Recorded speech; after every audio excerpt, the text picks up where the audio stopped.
हाँ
Hello, Priyesh ji. Hi, good evening, Maz. Should I start or do you want to wait for some time? I think we'll just wait. Was there another 2-3 minutes? Okay, we'll wait for another 5-10 minutes or Yeah, we'll wait. We'll wait for 5 minutes. yeah, I think a couple of participants are joining, so we'll start then. fine. We'll wait for some time then. Thank you.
Okay, Priyesh ji, I think we can start now.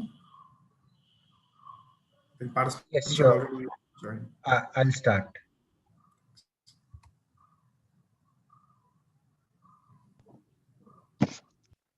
Good evening, ladies and gentlemen. I'm CA Priyesh Kapadia. On behalf of Managing Committee of MVA under formation, a warm welcome to you all for webinar on Technical Session 2 on ESOP Valuation by CA Anjan Babu S.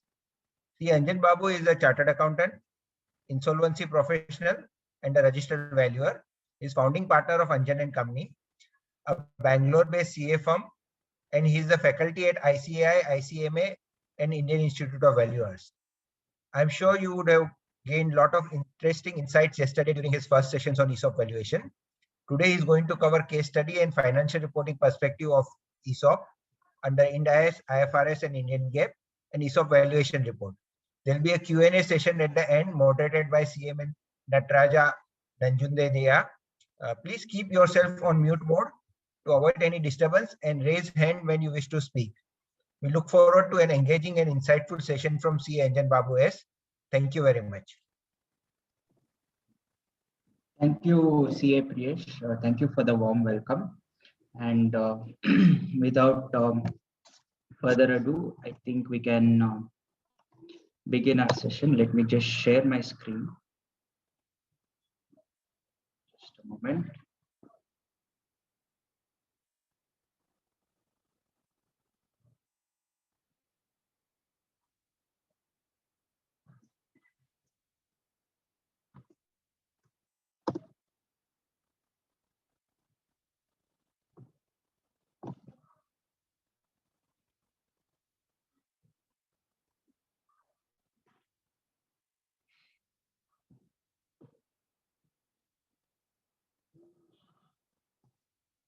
Okay. Is my screen visible, Mars? Yes, yes. Yes, Yes, it is Anjan, okay. visible. Okay, thank you. Right. So yesterday we had a detailed discussion on how to go about valuing the firms, valuing the ESOP related instruments. We looked at various perspectives: Companies Act perspective, accounting perspective, income tax perspective, and also we looked at FEMA perspective. And we had come to the point of case study. We went through the case study question yesterday, and we are to solve it today. In fact, before organizing the program, Mars insisted that we have some sort of a hands-on session where a more practical case study is taken up, and that I felt would deliver the most value to all the participants as well. So this is the case study that this today we will take it up. So we'll just again go through the question so that it will sit right in our mind before taking it up. Kirasu Networks Private Limited is a mid-sized B2B startup which has allotted ESOPs to its senior employees in 2 tranches. That is, 2 grants are there. The details of ESOP registered, cancelled and lapsed ESOPs are as per Annexure 1. The company has allotted ESOPs at a strike price equivalent to the face value, which is rupees 10. The company has allowed for graded vesting based on the service condition. The vesting schedule is provided as per Annexure 1. The company has not specified exercise period in its ESOP plan. Upon inquiry, the management is of the view to provide an exit to the ESOP holders on the second round of funding. The expected second round of funding is as of 1st June 2023. The last known fair value of shares is rupees 2,440, which was as per the first round of funding, which took place 8 months ago. Listed company similar to Kirasu Networks is Tejas Networks Limited. As of date, only vesting of shares has happened. No allotment has been made. The company has committed an accounting error. Okay, so this is where we also need to bring in our expertise, not just the ESOP valuation, but also there is some problem that we need to try to correct. The company has committed an accounting error of recognizing the ESOP expense at the difference of book value and strike price. Okay, so here's what is happening. Expense must be recognized. We need to have the fair value of the option, and that fair value must be multiplied by the number of active ESOPs that are out there. That needs to be amortized based on the life of the ESOP that will be determined.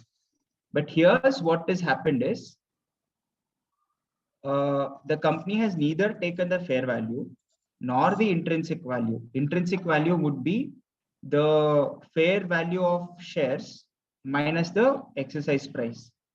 They have neither done the second part. They have done something, the third part, which is the book value minus strike price, which has no meaning in it. They would have just done it because they had to recognize some expense. And it will usually end up having an undervaluation of expenses or under reporting of expenses in the books of accounts. So we need to correct that error. So rather than fair value of shares or intrinsic value of shares, the details of expense written off is as per Annexure 2. That data set, we will look into it. The company has now appointed a professional valuer, that is us, to carry out the exercise of fair valuation of shares, along with providing a report on the expense to be recognized in the books for the financial year 2021. That is the current financial year, right? So this is what we have. Let us just take a look at the data set that we have, right? So this is the data set that I sent across yesterday.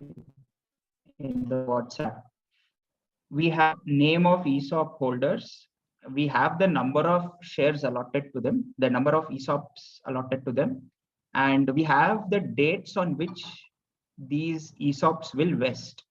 That is November 2019, November 20, November 21, November 22. These are the months in which the vesting will happen, right? If they fulfill the service conditions, say till November 2019, they would be now eligible for 744 shares.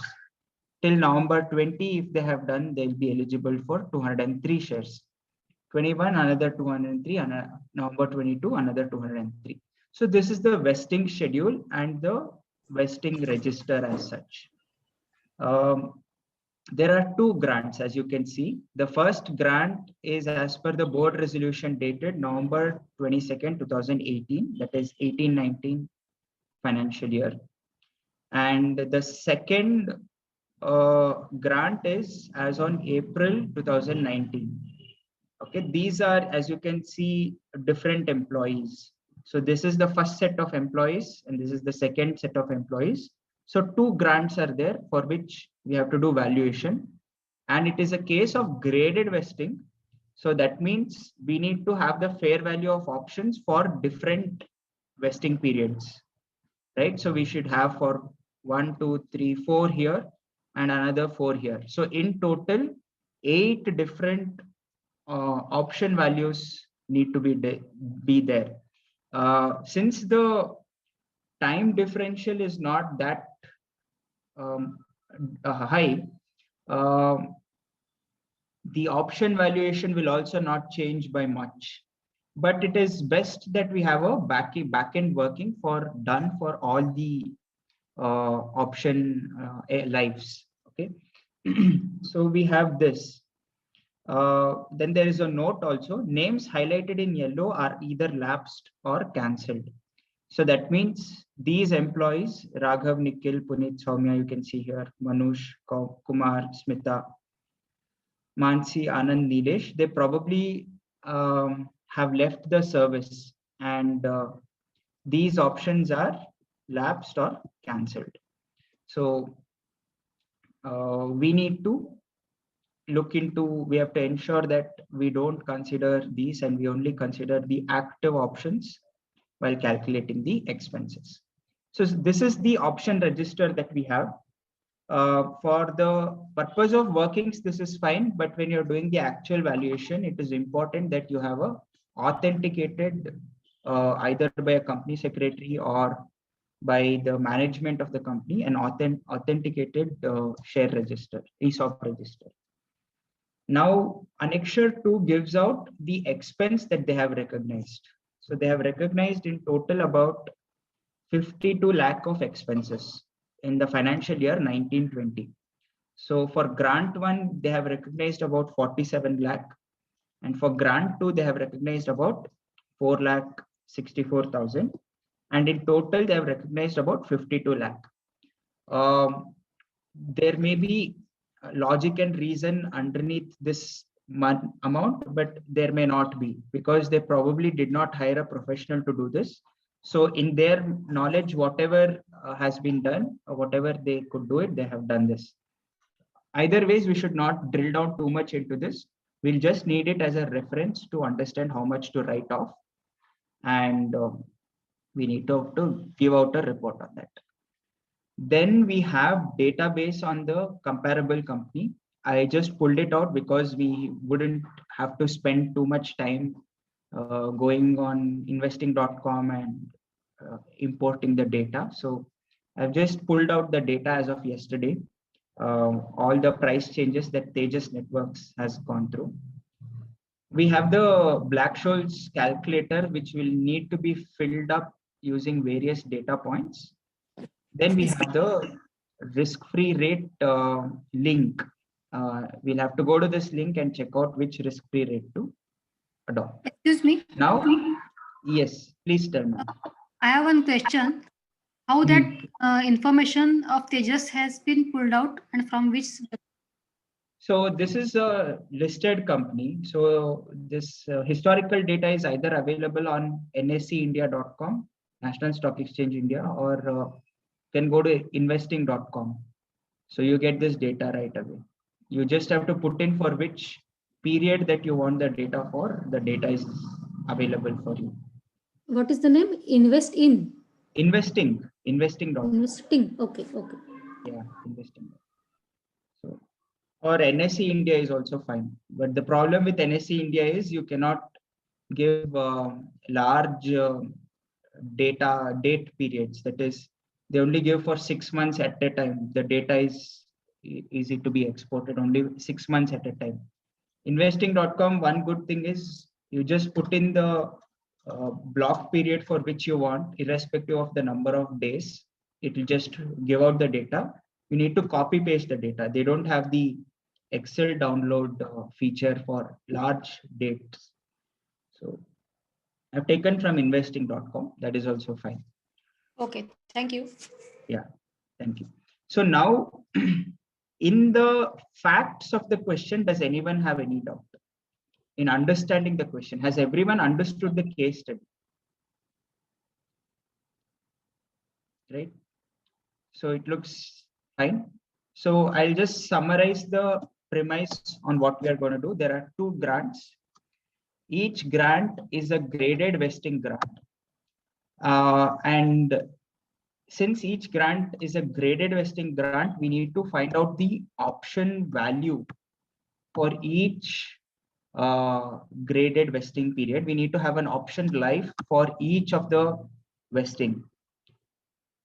And it would be best if we have the approach of having a common assumption of the option life so that we don't end up complicating the matter too much. That is one. Second is we have to have about 8 different option values because they have probably different volatilities. We will check up on that. They will have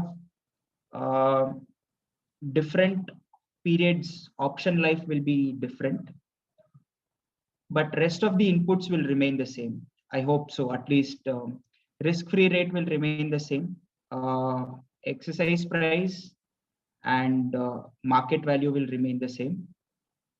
Dividend, we have to make an assumption, or we need to take a management representation letter as to what the dividend will be.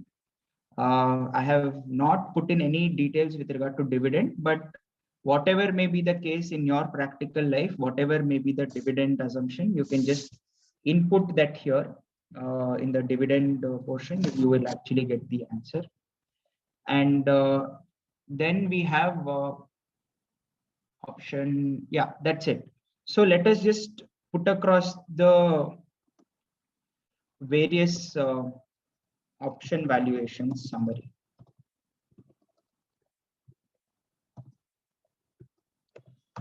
Right? Let me just zoom in a little bit. Now, what are the inputs that we need for a Black-Scholes model? So we have the, I'll just copy this and bring it out over here. And what we will do is this, we'll just make it out for grant 1. Okay. Grant 1. So for grant 1 also there are various vesting periods. So let me just put across those. 2021, yes. And the grant date is November 22nd, 2018. So that is the date on which the option value must be found out for. So grant date is 22nd November 2018. So this is our grant date. Now let us assume all these November dates are 22nd November 2019, 22nd November 2020, just so that it's easy and it's a rounded month and there is no half months anywhere. We have the share price. So now let us discuss about what data we have on the share price. So the share price is about 2,440 as per the first round of funding, which took place about 8 months ago. So this is the only data that we have on the share price. Now, the things that you need to take into account are First one, we need to procure the valuation report on this and see whether there are any assumptions that you feel are not right. Okay, just because another share valuation report is there doesn't mean we can blindly rely upon it. So here I would like to draw the attention to standard on auditing, I think it's 610, right? So where the work of another professional is done, we cannot simply borrow that work. We have to see under what circumstances that share valuation has been done. We need to look into the professional who has done it, whether it's a registered valuer, whether it's any of the recognized professionals like a CA, CS, CMA, or whether it is just a graduate or an MBA grad. So we just need to look into the depths of those reports, and we need to understand the quality of the report. Once you read the report, only you will get to know the quality of the report, irrespective of which profession they hail from. So that quality of report, whether it is dependable or not, is the first thing that you need to look into. If it is not dependable for you, then you need to have a discussion with the management and tell that, see that this report is not that dependable. I can get another report for you done, or you give me a explicit written representation stating that this report is fine for you and ESOP expense made based on this report is fine for you. So if they are in agreement, take a MRL immediately on that. Now, second assurance that we have in this particular example is a funding round has happened based on this fair value of shares, right? Take documentations in relation to this and actually see whether the funding has happened based on this price and not just an oral conversation or an oral representation. Actually go down to the books and see whether the securities premium received and the face value match up to the extent of the fair value of the shares. If it is well and good, so that there is an assurance that, okay, this is the established market price, may not be the fair price because the funding has happened at this price. So using that share value, we can go ahead. So these are the safeguards that you need to have when you're adopting the fair value of the shares. So let me just put across the same number. 2,440 is the share value. We will take it for all the vesting periods. Next, strike price. Let us see what the question says on the strike price. It says the ESOPs have been allotted at a strike price equivalent to the face value, which is ₹10. So they have not done much change in the strike price. They have kept it at 10 rupees. So this is one of the situations when you have the deep in the money situations, right? Because the share price is 2,440, but the strike price is just 10 rupees. There's a difference of about 2,430 rupees. And I can already tell you the difference between the fair value that we get based on Black-Scholes model and the intrinsic value will be very, very nearby, maybe just 2 or 3 rupees. But don't get angry. You have to do those workings and you have to represent it in for validation purposes, right? So we still have to do the work even though we know what the fair value will come out to be. Then we need to take in a risk-free rate. Now, as we had studied earlier, risk-free rate must be taken to the extent of the life of the option, right? So for this, to achieve this number over here, we need to know the life of the option. So average annualized dividend yield, the information remains silent about it, but I have prepared the BSM calculator in such a way, whatever assumptions we do, the number pops out easily. So in our example, we'll take it as 0.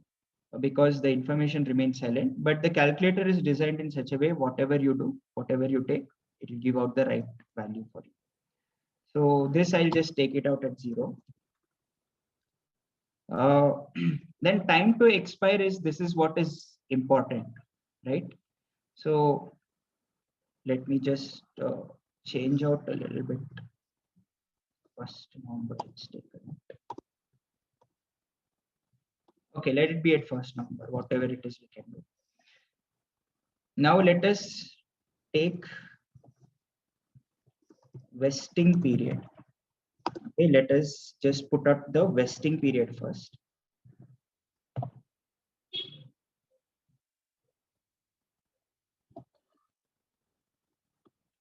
And we'll express it in terms of years because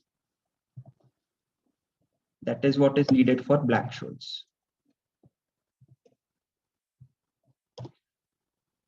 So interested participants can actually also do this alongside me, right? So you also know what is happening.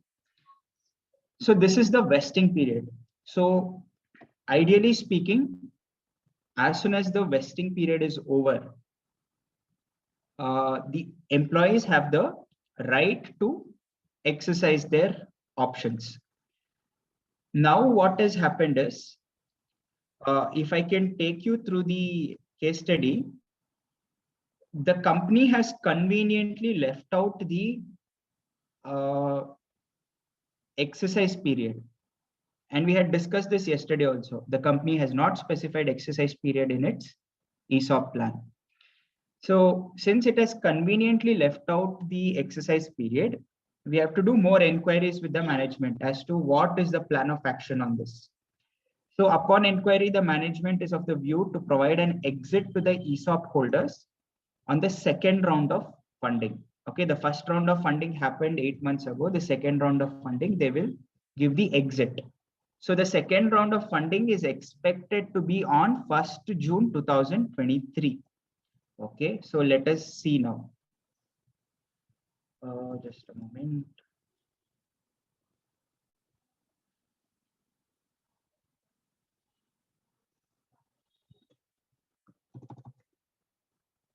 So what we will do is, on the date on which the 2nd round of funding will happen, we will assume that that is the exercise date.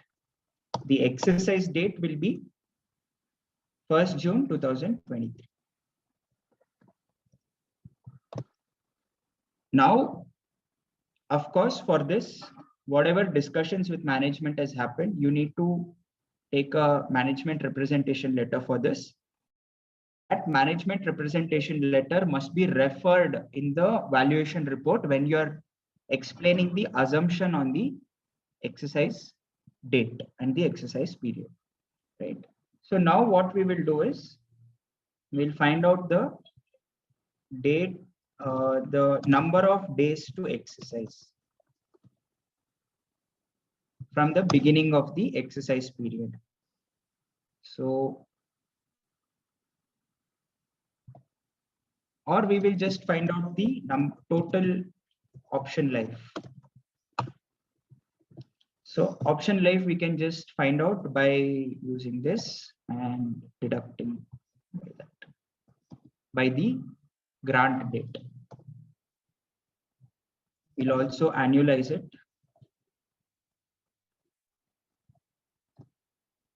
Right.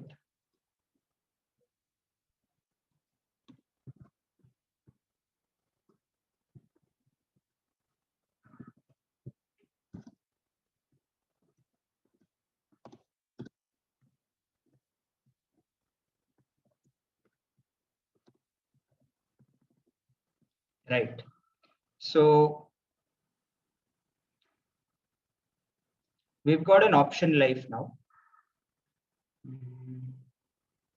Okay, it must be deducted by the grant date. I'm sorry about that. Not by the vesting date.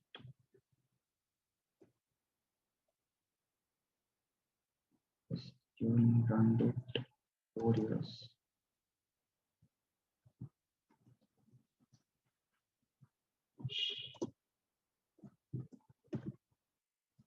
Right. Now, you can see that the option life is the same for all the vesting, and the logic behind it is quite simple. Even though there is graded vesting that is happening, since for all the graded vests, the exercise is going to happen on a one single date. That is why we have a single option life. But if it so happens that if the management tells that for the first graded vesting, for the first vesting, in the second round, you will get the exit. And for the second vesting, you will get it in the next round of funding, not the immediate round of funding, but the next round of funding after that. Then this option life will change, right? But since for all the vesting that is going to happen, the exercise is going to happen on one single date, which is on 1st June 2023. You will observe that the option life will be the one single date for all the options. So let me just take just a minute. Okay, CS Suresh is asking for showing the working once again. Sir, may I know which particular working that you're asking? Because we did quite some bit working now. No, the second one. Once 1st June 2023. No, that. Okay, so sir, do you know how we got 1st June 2023? Yeah, that I know. That I saw that. Then I understood. Okay, so once we got 1st June 2023, we have to find the total life of the option, right? And yesterday we discussed how the life of the option is. The life of the option is the total time period from the date on which the option was granted till the time when probable exercise happens by the employees. Yes. Right? Now Yes. the management has specified that the employees will be allowed to exercise the option on 1st June 2023 when a new investor comes on board. Yes. And that investor is going to buy probably the shares from the employees. So on that day only they will allow exercise. Okay. So now the 4.53 is nothing but the number of years, 4.53 years from the date of grant to the date of exit. Okay. Now it is the same for all the options, all the 4 options, because even though the vesting periods may be changing, all the options will be exercised on one single date, irrespective of when they vest. Okay. But if the management had told the first 2 vestings that happen will be exited on 1st June 2023 in the second round of funding, and the next 2 vesting will get exited, say, in the third round of funding, maybe in 2025. That time you would have to do 2 different workings. Okay. But all of them are going to get the exit on 1st June 2023. So our option life is going to be like this. Now that we have this 4.53 number, yes, thank you, sir. Now that we have this 4.53 number in 4.53 years, it is also clear to us that this is the time period over which the expenses in relation to this ESOP must be written off. Okay, 4.53 years over that time period, it has to be written off. That working we need to be aware of. Just a moment. So, Mr. Rajiv has a question. Will the exercise period, if any, affect the option life? Definitely. So in this particular example, we don't have an exercise period. The management has conveniently left out. But in other instances, it will be as per what we discussed yesterday. So you need to identify the types of investors that are there, types of employees that are over there, and what are their behaviors with regard to exercise, top level management, mid level management, people who want to stay with the company for a long time, people who want a stake in the company, or people who want cash as an exit. So if they want cash as an exit, usually they cash it out very early on, as soon as the exercise come. But if they want to have a stake, they usually maintain the ESOP and get a stake in the company. So those behavioral understandings we need to do if there is an exercise period. You should not, ideally in an ESOP report, we should, the one couple of things that we should never do is take as soon as the vesting period is over, take the first day as the option expiry date and finish it off as for the expense write-off, or take the last day of the exercise period for option write-off. So ideally we shouldn't be doing that, because it becomes very tough to back it in the report as to why you're doing that. But if you have a good logic behind it, refer to the guidance note given by ICI and all of that, then we'll have a good report out. So Vaishali madam is asking whether generally exercise date is one or can be many during a certain period. It can be many. So that is what I've been telling. So in this particular example, management has taken a view of exiting everyone on one single date, but it can be many. When there are situations of a typical exercise period being there, it can be many. And when there are many, you will have to break out each grant into multiple dates of exercise, and you need to give it a weighted average and do it. So it is not that difficult, because some of them will probably exercise at least, like you can do it as if it's the exercise is going to happen in the first half of the year or the second half of the year. In the first half of the year, the number of people expected to exercise, you can take a number based on good assumptions, and you can give it, the weightage will be the number of people or the number of options that are going to get exercised. And in the second period, the number of options, and then you'll get a weighted average time period. That time period you can use for your option life. Okay. All right. If you have any other doubt with regard to the option life assumption, you can let me know now. Right. Okay. So I will move ahead now. So the time to expiry is very clear for us. This number is just for reference. We will not be using it for workings anywhere.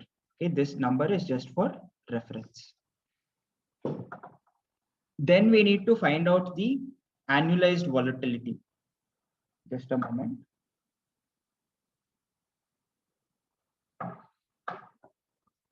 Now, both risk-free rate and annualized volatility should be close to the life of the option.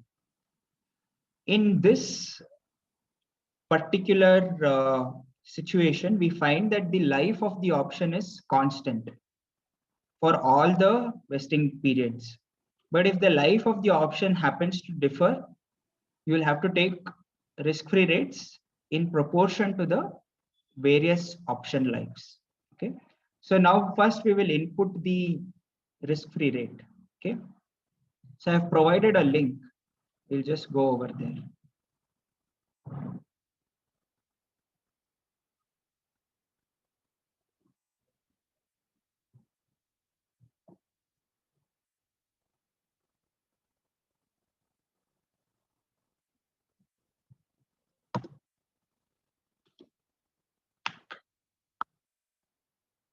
So this is one website that actually collates all the publicly available government bond rates in one place. So currently the 10-year bond as of today is at about 5.993.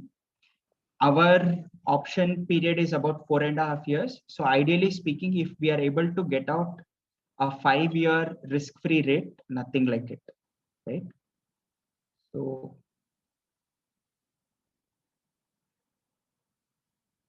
Okay, so this is a 5-year historical, sorry.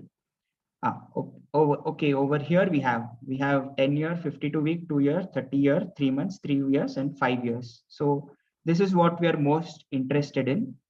So as of our today's date, it is 5.51. But you should be aware that we are not doing it as per today's date, but we are doing it as of grant date. So let us go into the 5-year bond historical price, and we have to find it out as on the grant date. So what is our grant date? Our grant date is 22nd November 2018. So we are looking at a 5-year Government of India bond as on the grant date, which is 22nd November 2018. So let us go ahead and find that out.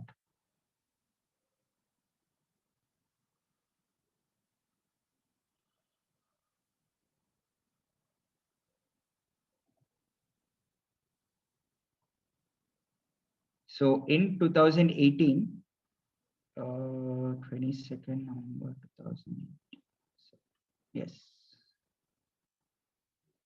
Okay, here we have. On 22nd November 2018, the risk-free rate was 5.81%. So now the ideal thing would be in your working papers, you have to take a screenshot of this and put it up over here. So this is ideally what we do as a practice in our firm. We take out a screenshot and we place it. Like, so 22nd November, 5.81% is the risk-free rate for a 5-year Government of India bond, right? So we will take that number, 5.81%. And we will, it's the similar number for all of them because they have a same option life, right? So this is our risk-free rate. Up until this point in time, does anyone have any doubt? You can let me know, because now, next we are going to go for volatility, which is a different thing altogether. Vidhi, madam is asking, shall we interpolate to get 4.53 years? No, that will not be the right thing to do, because the risk-free rate works on market dynamics and not through interpolations and things. So it wouldn't be the right thing to do. Now, Hemant, I'll just finish off the one question on from Vidhi madam. So the important thing is we need to get a risk-free rate similar to the time period of the option. We need not exactly come to 4.53 years in terms of risk-free rate, right? So again, valuation is an art and a science combination of it. There's no need to be that extremely specific in terms of numbers, and it wouldn't yield us any good. And also risk-free rate, you cannot just interpolate it, not just because it's market dynamics, because it has a very different way in it works, right? Because it works not just on the numbers. Like if I interpolate for 5 years of risk-free rate to 10 years, it should ideally be double of it. That's like 11.6%, but you will not find a 10-year risk-free rate to be 12% or 11%. So that based on the stage of the economy, it works based on how much liquidity of the instrument itself is there for that particular time period. Like for a 5-year time period, if there is a lot of demand, in liquidity of the instrument is not there. That is, the number of bonds of 5 years are not enough. Then the yield will unnecessarily go up. So there we have to be careful. Different risk-free rate should be taken. Okay, before I come to that, what happens, Mr. Hemant has given a question, what happens if the grant date is a future date. So that's much more easier because we need not go in historical. As of today, you have to take. Now, if the grant date is future date, that means that if the grant itself has not happened, then we need to ask ourselves, why are they doing the ESOP valuation even before the grant is done, right? So we need to have a grant done. Only then an ESOP valuation makes sense. If the grant itself is not done, then we need to understand why they are doing it. Usually it doesn't happen like that. Usually grant date will at least be that day on which you're doing the ESOP valuation. You will not have a future grant date for which you're doing ESOP valuation today, right? Mr. Rajesh has asked the question, different risk-free rate should be taken for separate grants. Yes.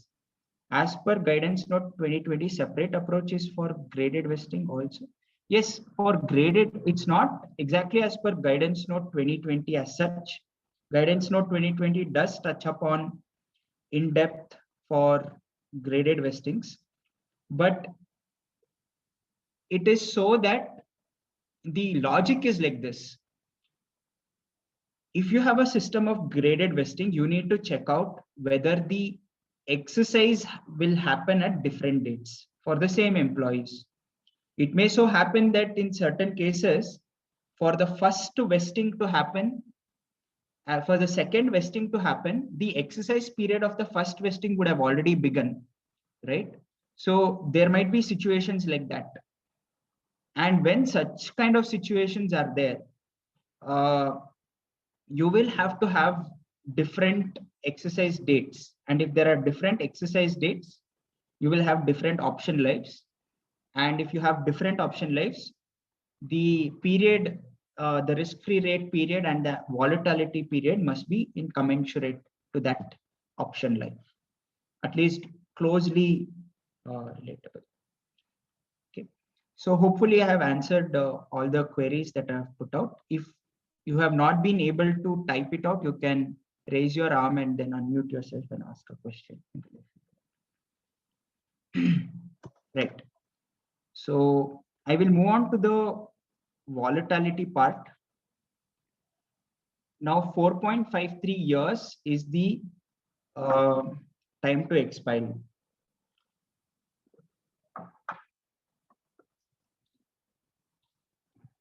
So we have this data and let us see for how many years this data is for. Okay, so this data is only for up to 2017. So that means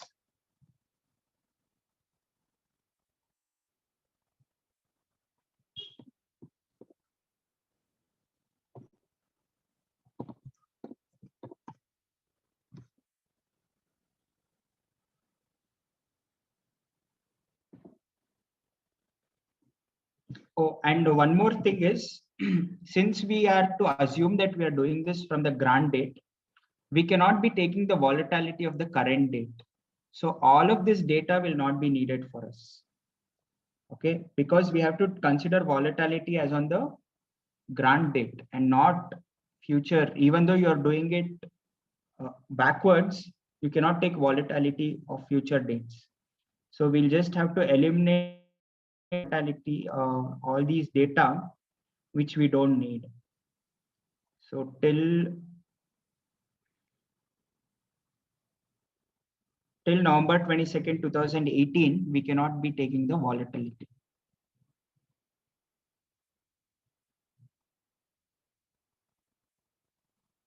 Okay, till here.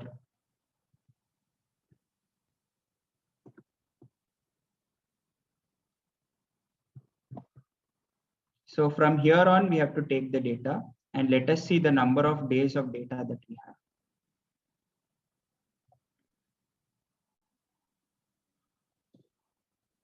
I don't think we have enough data for the whole year.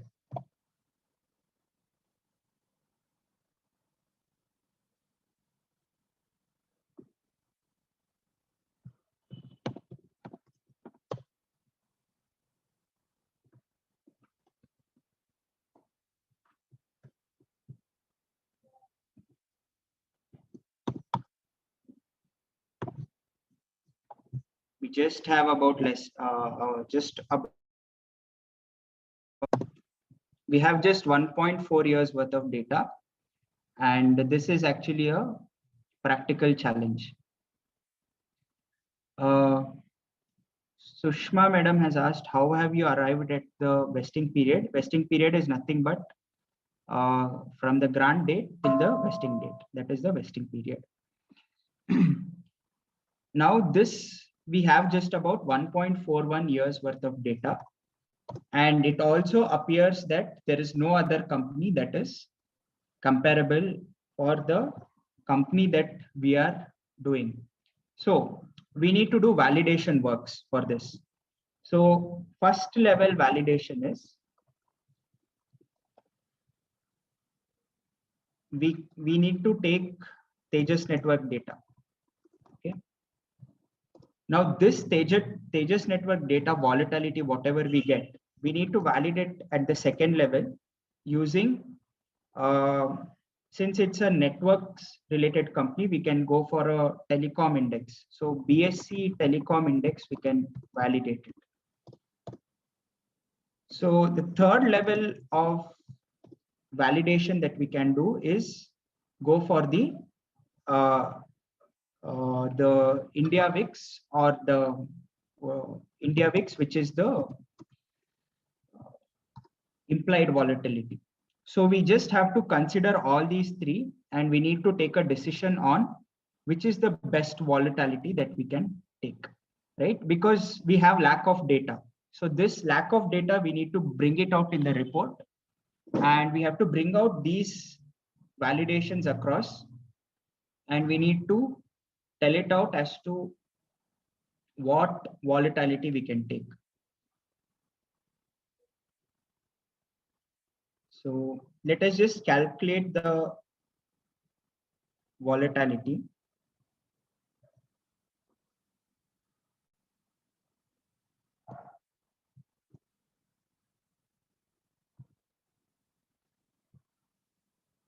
So the first step to actually to calculate the volatility is you need to have a annualized rate of return. Volatility is nothing but the standard deviation of the returns, right?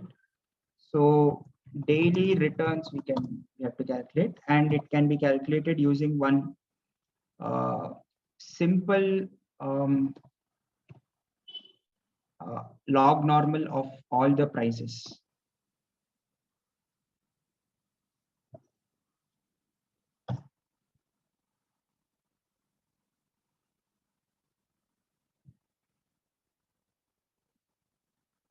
So this is the log normal of all the prices.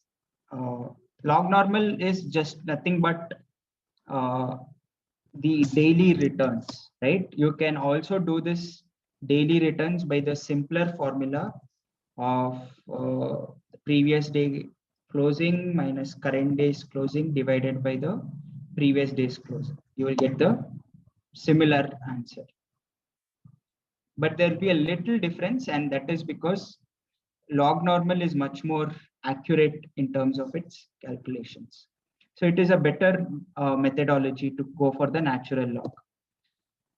Now that we have the daily returns, we need to find out the yearly returns. So the average daily return. Average daily returns.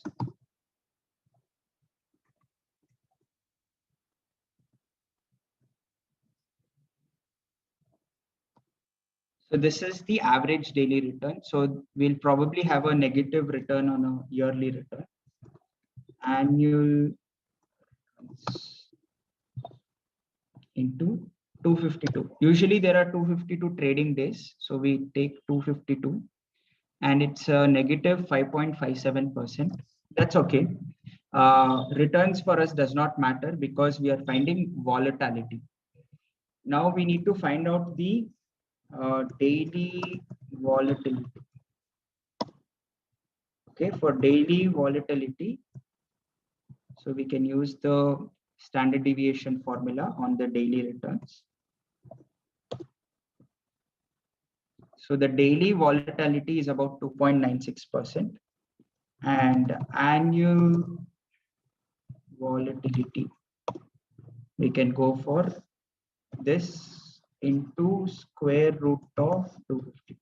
So you cannot find out annual volatility just by multiplying daily volatility with the number of trading days. You will have to multiply it by the square root of the number of days. Okay.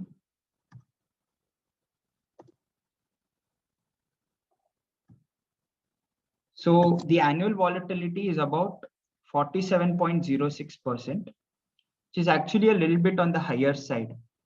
Okay. Usually the volatility should be in the, for your reference purpose, you should know that the volatility range between 20 and 30% is something that sits right for startups. And for well-established companies, between 15 and 20%, especially those companies which have very less debt. Okay, 15 to 20% is fine. But if it has a large amount of debt carrying on it, and a lot of rounds of fundings are happening, then 25 to 35 is ideal. But beyond 35, it becomes quite high, the annual volatility. So this annual volatility seems to be on the higher end. Let us draw out some data from other things, right? So we can draw out data on BSE Telecom Index.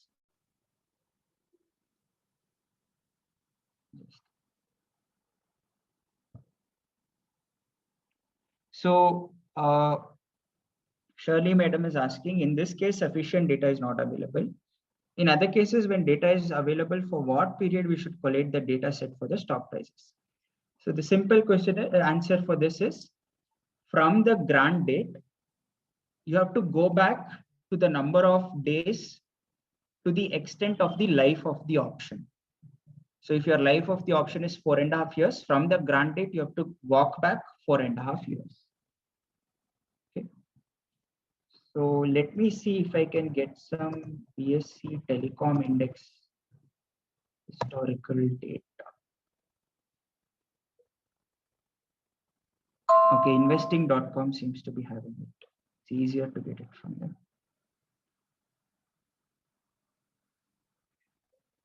Okay, great. So we'll draw out some data. We will take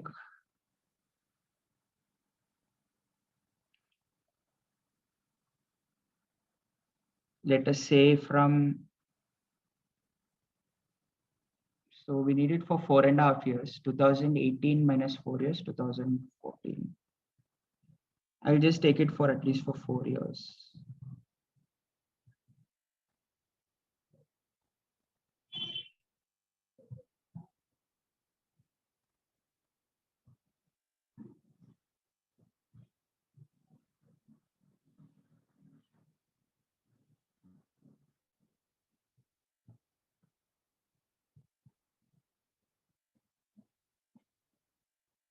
Yeah, we got it. So we can take this.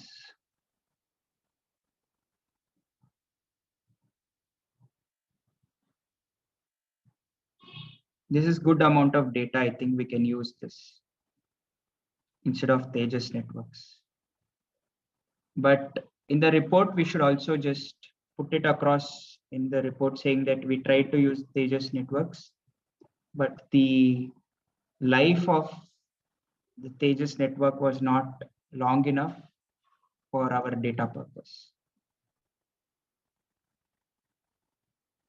So all this data I don't need. We only need the closing stock price. And it's about for 4 years in total, right? So okay, the data has come out only till 2017.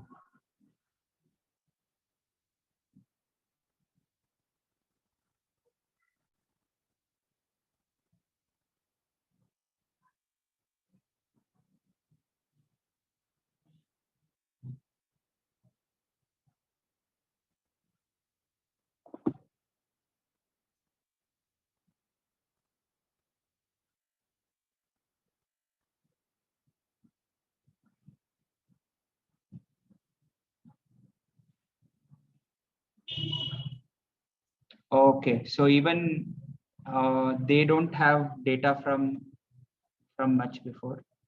So again, a data challenge is there. So let us just find out the volatility for this, and we'll also take India VIX, right? We will use that also for validation.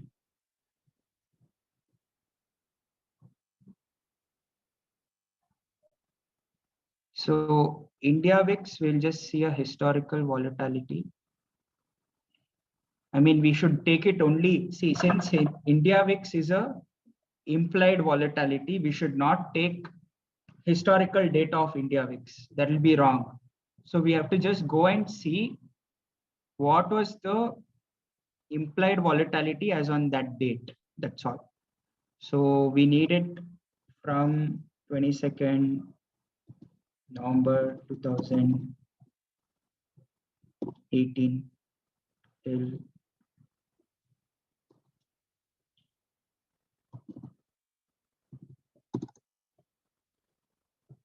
say 23rd November 2018. So as on 22nd November 2018, the implied volatility was 19.16%. So we will take that. I will just take a print screen and put it up in another sheet. Okay, so this is a reference for our purpose.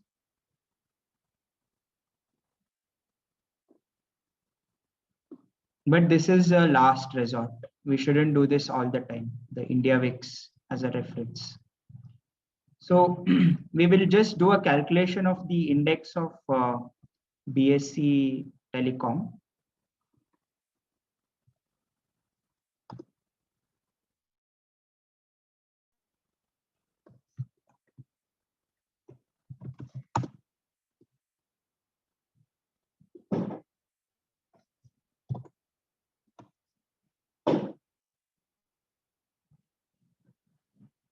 So I'm going to first find, which is natural log. Oh, sorry.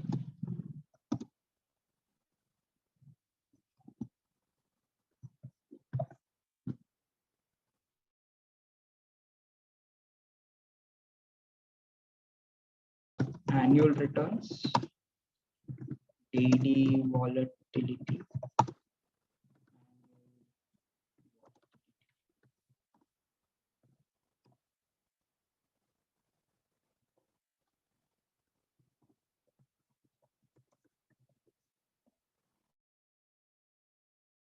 Of daily return.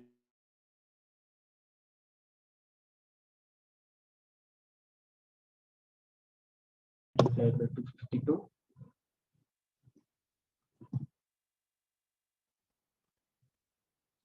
And then we will find the daily volatility.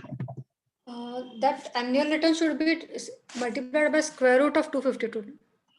That is only for Okay. volatility. Okay. Yes, yes. Okay. Yeah. Okay.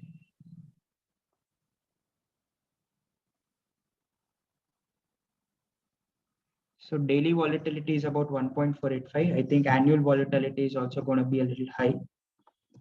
Square root of 252. Okay, this is fine. 24%, 25% is fine. That is still great. So, and India VIX is giving out a volatility of about 19.6.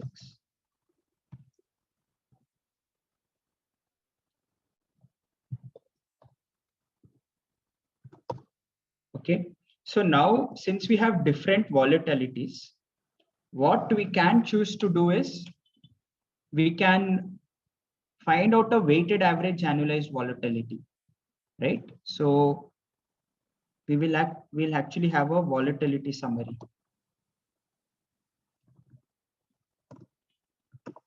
And all of this, okay, you just try to maintain as much good formatting as possible, because at the time of reporting, you wouldn't have to spend much time. You can all just copy paste all these data into the reports and you can showcase it and just give justifications later. You have name of company or index, and then you have volatility. Then you can give an assign a weight. So the name of the company is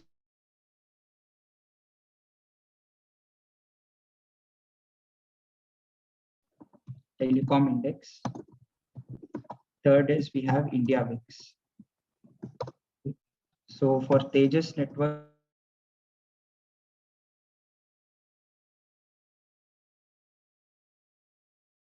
index, we had volatility of 23.57%. And for India VIX, we had about 19.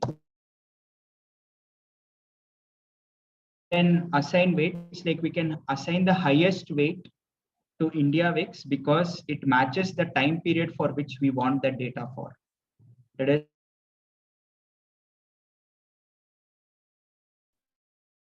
indication like that we can give. The second highest weight, both Tejas and BSE Telecom Index are available for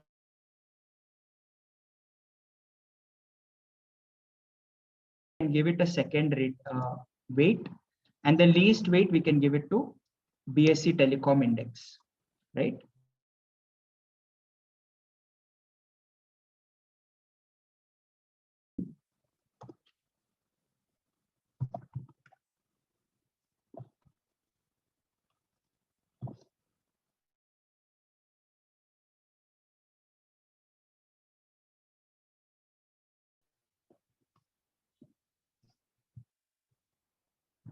Actually, it is better to do 2 by 6.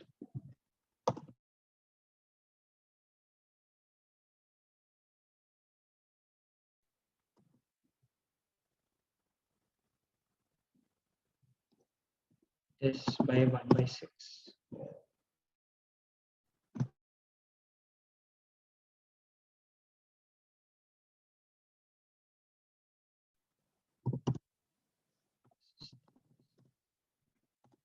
So this is the total weighted volatility, which comes to about 29%. So that's fine. So this is a startup. So we have good validations in place. Put out justification statements,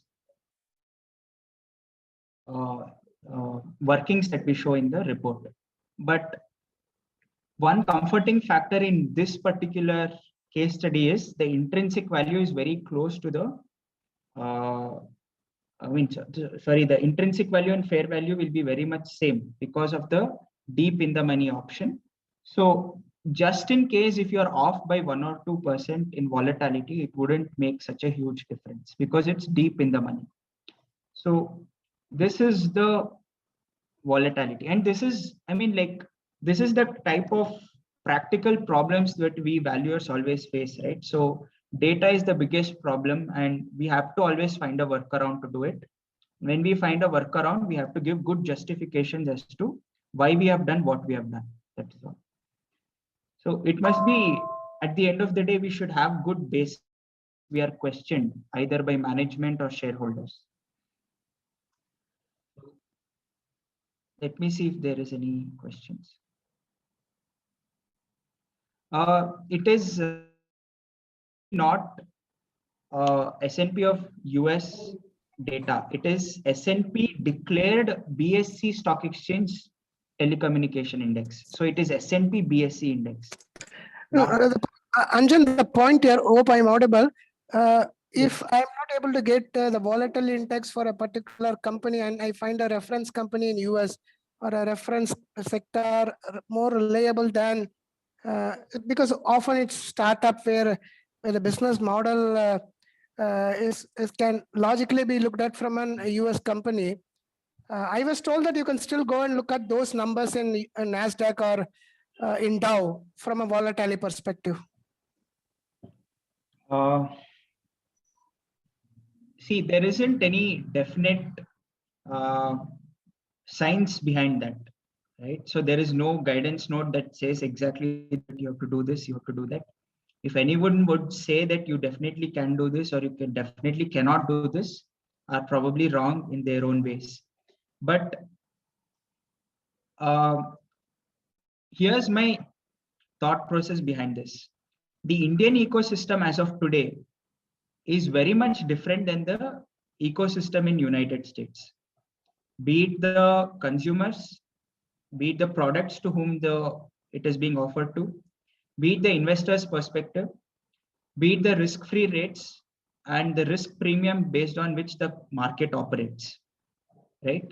So when we simplify things and understand how the market is actually functioning, it is basically this: you need to earn a minimum risk-free rate, then you need to earn your risk premium. Now, what happens if you go for a inter-country data, that is outside the country data? Your risk-free rates and your company risk, country risk premiums will nowhere be figured in the risk premiums at which there it is trading at. So when the best, the most outstanding stocks that we can see as of today in the S&P 500 over there is the FANG companies, that is Facebook, Apple, Netflix, and Google, right? So, and now there is a new entrant, Tesla, which behaves in its own way. So all of these companies behave in very unique ways in which none of the companies in India behave like that. They thought Reliance is going to be one of the next FANG companies. But what happened? It was just one legal dispute away from it being another next FANG company. Now, it is very difficult to do that. But just in case, if you find an exact company as the same business model over there, you take it, but you take a weighted average of it. Don't take that is my opinion. Don't take the complete characteristic volatility from it and apply it over here, because the mechanics behind it will change drastically if the same company is listed in India, if it has to list in India. So that is my couple of cents on that. But it is not an exact science that we can say yes or no. If you are going to take it, again, my only I would like to look forward in any valuation report is how we can validate these workings. If you are going to take that, we should be able to validate it with a good thought process. Because if any question comes from anyone, be it the statutory auditor or be it future investors, on how can you take a foreign company over here, we should be in a position to answer that with good logics. But if we just say that the business model is the same as there, then they will say, no, then you have not thought through it. Then you have not thought through the fact that the country risk premiums will change, right? So we should be in a position to answer those questions. That is all it is needed at the end of the day from any valuation report that we do as valuers. Is that okay, sir? I think it's fair enough, because at the end of the day, auditor will read the report to validate the charge on the P&L, the options. So it's, Yes. what is it is quite fair. You need to, on one hand, auditor will be okay. It depends upon the auditor and the company and where they see the balance in terms of the charge. I think your point is quite valid, sir. Yeah, thank you, sir. Thank you. Next, Sindhu is asking a question. If it's a listed company valuation, okay, the same company data can be taken for volatility despite lower period data available. So this we sort of discussed in the earlier in yesterday's class. Let us assume I gave you the example of Mrs. Bector Foods and Jubilant Foods, right? So let us Mrs. Bector's has just been listed for about a couple of months now, and it's been highly volatile because there will be listing gains, there will be sudden profit bookings happening. Volatility will be very high. And let us assume that the option life is about 5 years. And Jubilant Foods has been around for 5 years now. You can look at the trajectory of how Jubilant Foods went from the date of its listing to the extent of the option life, and then consider that data. But if we take the historical data of the same company and the company is very newly listed, it wouldn't be, our valuation working will not be validated properly. So we will have to do a little bit more work. Okay. Just to add here in this example, what you're given, instead of whatever Tejas networks you're showing 1.5 years, if it was the company that is getting valued, can we still consider that as a higher weight because of the?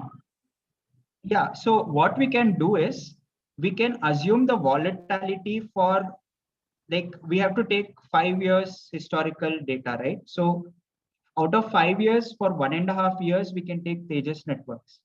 And for the next 3.5 years, we can take the comparable company. Time weighted, because 1.5 divided by 5 is the time weight. Is that okay? Yeah, fair enough. Yeah, Okay. Thanks. Thank you. So we will take this volatility. We'll plug it in our workings.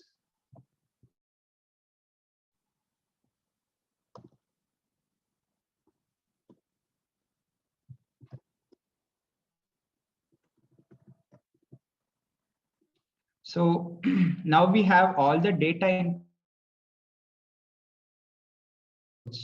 So let me just plug in data.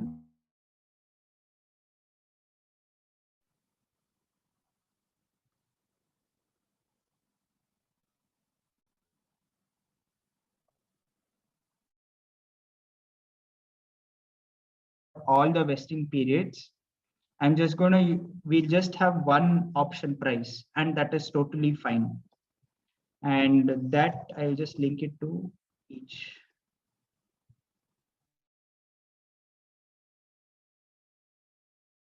Okay. So I mean, I'm not going to go deep into the mechanics of how Black-Scholes works, because that will be out of the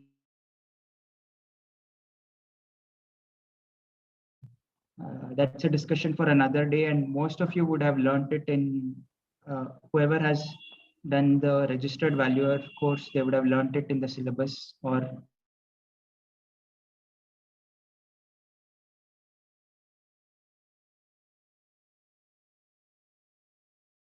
are available. I normally use the tool available in nseindia.com.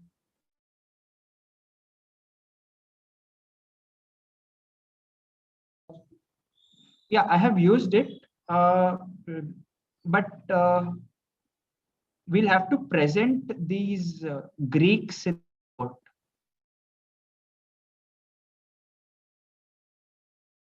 It just so that anyone who reads the report, they will understand the impact it has.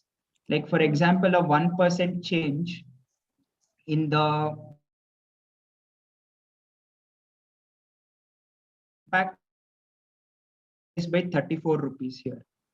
This kind of data you will have to present in the, I mean, at least I do in the report. So when we present that, it adds more value and they know you have done the hard work. So, okay.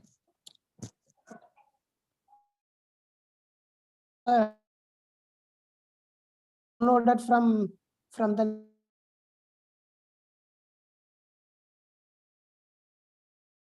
So that was the question. Just want to check with you whether you use the tool or not. Yeah, the best is to like spend some time and develop it on your own, because the deeper in internally by our team, so it gives a better insight for us. Anyways, it's fine. Thank you, sir. Yeah, thank you. Now this is the option price.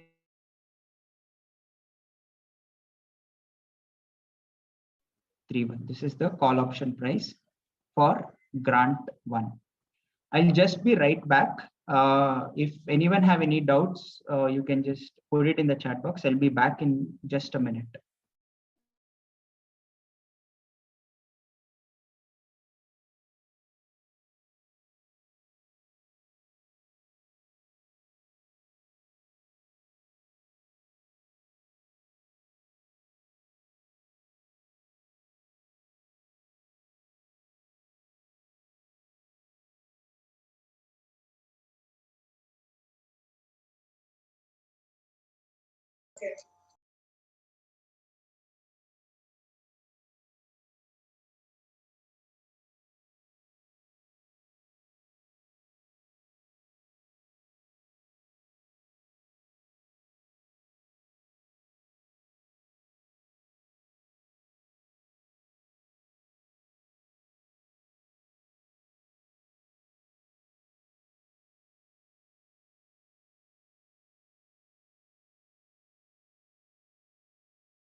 Okay.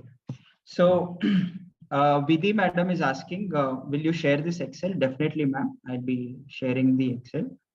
Will we be discussing binomial model also? We will not be working out any case studies on binomial model, because when we can do it through Black-Scholes easily, most of the ESOP valuations, I do not believe that we should be using binomial model unless it is a complicated ESOP valuation where there is a market linked performance condition as vesting condition. Secondly, the exercise finding out the period of the option is an extremely difficult situation. Only in that situations it's better to use a binomial model, but otherwise better to use Black-Scholes model, and that is good enough. So, Sir, can you please repeat on what scenario you'll use Black-Scholes and binomial? Black-Scholes is used generally in most of the cases where the situation is not complicated. Complicated in the sense the most complicated thing that you can get as a valuer of ESOPs is a market linked performance condition with a variable vesting period. Okay, so let us just wrap our head around it. Market linked performance condition, okay, with a variable vesting period. That means the vesting will happen when the market linked condition will satisfy, and the vesting period may be tomorrow, day after tomorrow, 10 years from now or 20 years from now, right? So in that is the most complicated thing that you can get ever as an ESOP valuation expert. If we take up that topic, it is not sufficient to do it in 2 days.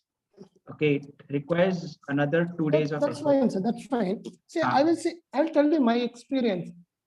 When you see scheme, the scheme is so open-ended. It says it goes to EGM for approval of grants, the number of options. Okay. Apart from that, everything the scheme states is based on a committee approval, and committee is defined in the scheme. Even of course, exercise price is defined, number of options are defined. These are the 2 period defined, and there is a outer limit. This ESOP is will be executed a period of 4 years or 6 years. That 3 information is defined. And in some cases, it says not less than 12 months, not more than 48 months. So it gives a range between this. Apart from that, every damn thing, including how much will give to which employee, or for example, 2 crores option, nothing is defined in the scheme. So this is a very simple case because that is easy for them to administer. Correct. Yes. So in easy cases, of course, we use this Black-Scholes model. There are only 2 cases in which we don't use, it is preferred to use binomial model. One is that variable vesting period market link condition. Second is when the exercise period is not at all defined. And that is the one, and you do not have any information on when it is probably exercisable. That is, third is when, even though there is a definite exercise period, the exercise period is very long. Let us assume there is an exercise period of 3 years, right? And there are multiple employee levels. And at that time, finding the optimum time period to exercise your options, that time it becomes, you need to use lattice model. Okay, so you can either go with the lattice model and you just have to find out when would be the optimum risk return ratio in which iteration or which time period of iteration. Or the second way in which you can do it is by going for a weighted average exercise period.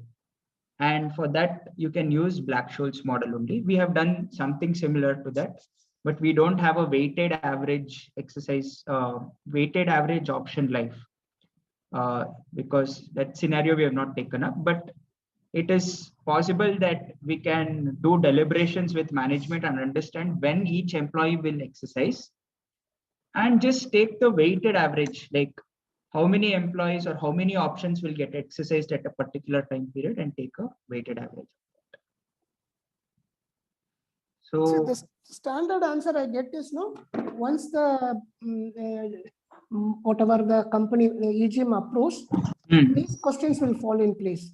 So the committee will be formed and the committee will decide, and the decision will take, I told you 12 to 48 months, after 12 months from grant, before 48 months from grant.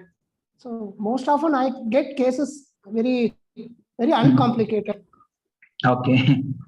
Yeah, but it so happens sometimes the directors itself are the shareholders, right? So and that happens in many startups without any funding yet to come. They would have gone for an ESOP valuation. So that time we'll not just be the professional valuers, we'll also have to sort of guide them somewhere on how they should be thinking. So there we need to be careful. If I can ask a quick one, share price, we are just taking directly whatever is available in the market. Is the cap table of the company also going to impact the share price that we try to find for ESOPs? There may be CCPS or other kinds of instruments available. So the share price that we are looking at over here is the fair value of equity shares. Okay, so you can use the latest valuation report to get it. In case of unlisted entities. In case of listed entities, the traded closing price on the grant date, that is taken. So the cap table or the different capital structure will not have any impact on this. Okay. Is that okay? Okay. Okay, so now we have I have one final question on the chat box. If time to expiry is different for different vesting, okay, then do we take different risk-free rate of return for periods close to the time of expiry? Yes, you take. So the volatility and the risk-free rate depends upon the life of the option, right? So if say the first vesting is about 2 years from the date of grant, or the first exercise is expected to be 2 years from the grant, and the fifth vesting is expected to be about say 6 years from the date of grant, then obviously you need to take different risk-free rates. Okay.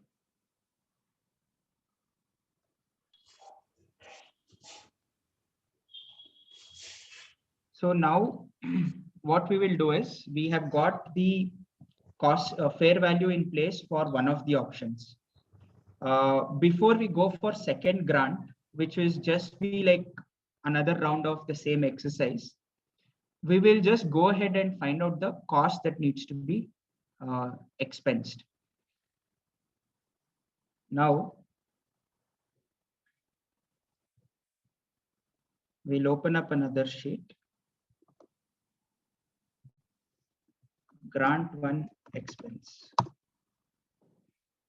So, total number of grants.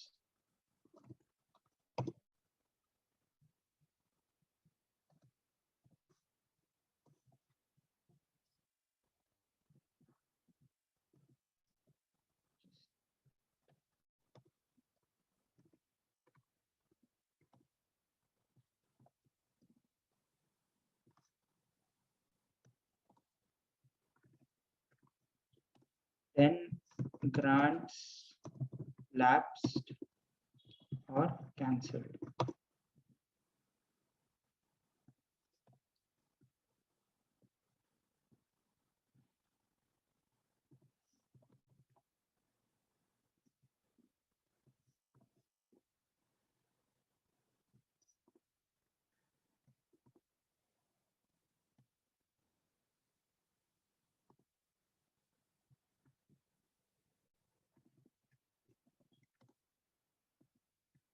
Active options.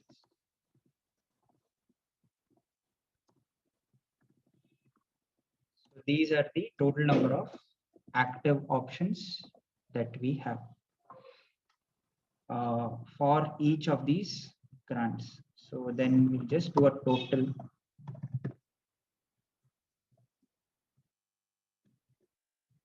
So we need to write off the expensing for about 7,063 options. Now, so the grant date is 22nd November 2018. Okay, so grant date is 22nd November 2018. So that means the expensing should start from the financial year 18-19, 19-20, like that. 2021, 21-22, and also 2022-23. So these, over these many years, the write-off of the expense must occur.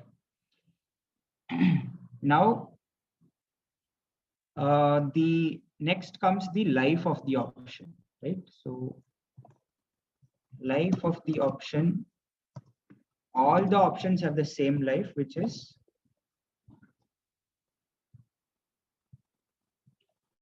4.53. And if we convert it into days, we have 4.53 into 365. So the total days of the option is 1,652 days.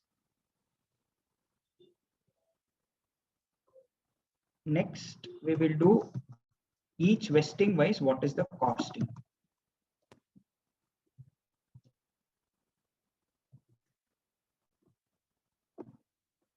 Okay, so the first vesting is going to be active for 1,652 days. We can have another table.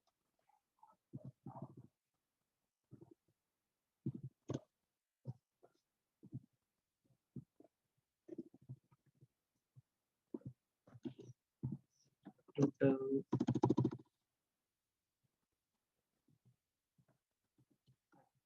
options, fair value, and then cost, total cost.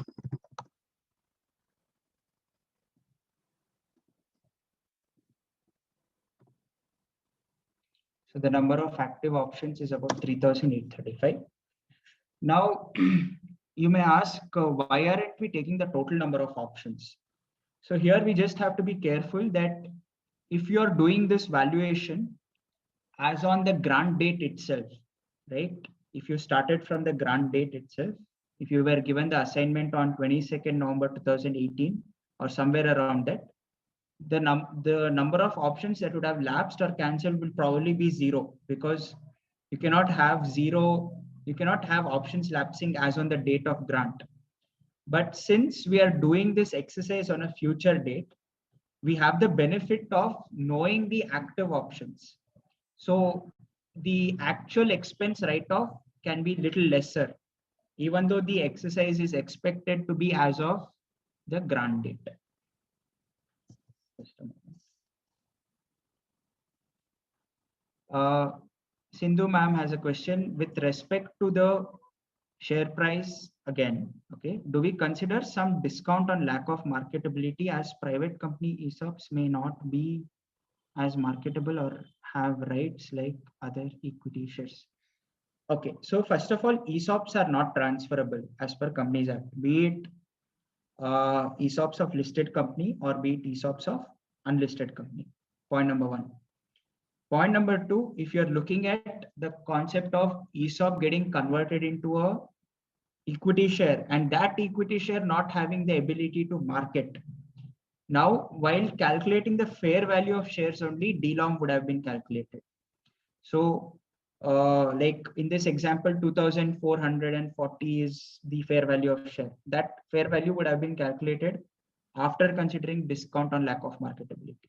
So there is no need to take it again.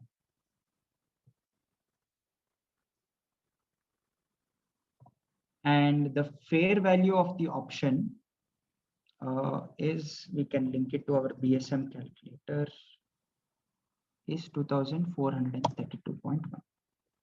Total cost is 93,27,970. I will just make it a fixed reference.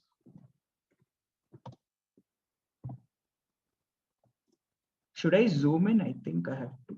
Okay, 1,076.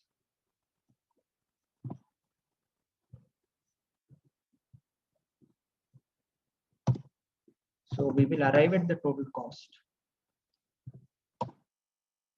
Total cost is 1,71,79,421. And now we have to apportion it based on the number of days in each financial year. So number of days. In the first instance, it is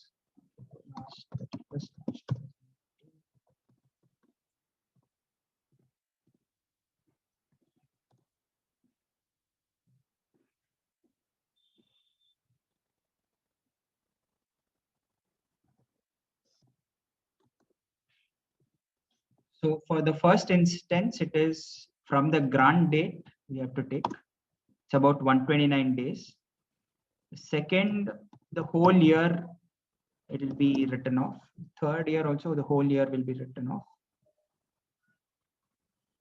Fourth year also, the whole year will be written off. But the fifth year, it will be written off only till 1st November 2022. Because that is the date on which, okay, just a moment. So 1st November 2022. And after this also, the actual vesting date is 1st June 2023, right? So we have to do it for another year, this projection.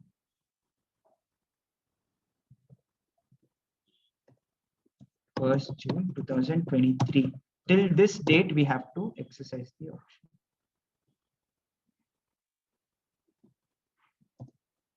Also first. So this is the number of days for each year for which we have to amortize.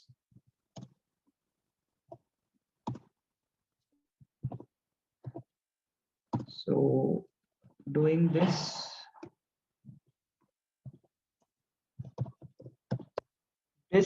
these are the number of days. Okay, so if you're not getting exactly what I'm doing, these are the number of days on which the option will be active in each financial year. And we need to apportion the costing based on the number of days in each financial year. So now for vesting Okay, there is one small issue. We have to do a +1 because the 1st April and 31st March will, 1st April will usually be excluded. So we have to do a +1 in each of the circumstances.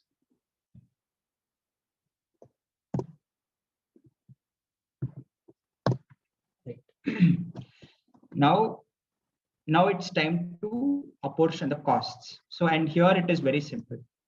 So for the financial year 18-19, all we have to do is take the total cost divided by the number of days of the option, 1652, and multiply it by the number of days in the financial year. So let me just put a fixed reference to all the things. L12. These two are fixed references. We just do this, we get the total, and you can just validate your working points.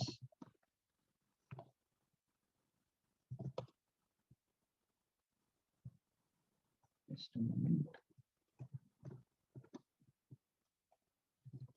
You can have a validation difference. So there doesn't seem to be any difference.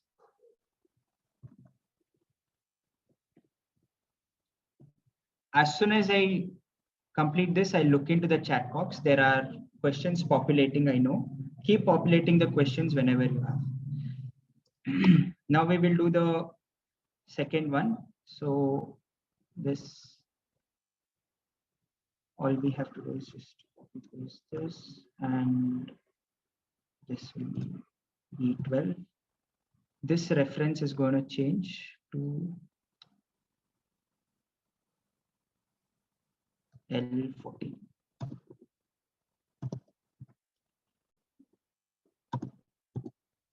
L14, L15, and 16.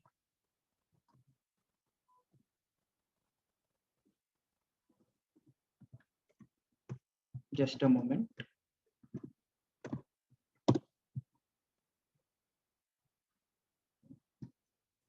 It's going to be the same cost. Okay. Now, while copy pasting, we just have to ensure the references are correct.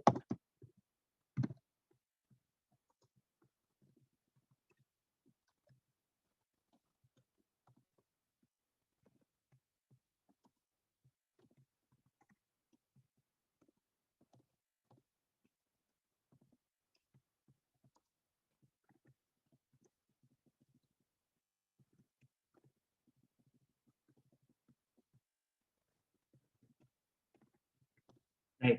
So now we have a total expense write-off to be done in each of the financial years. So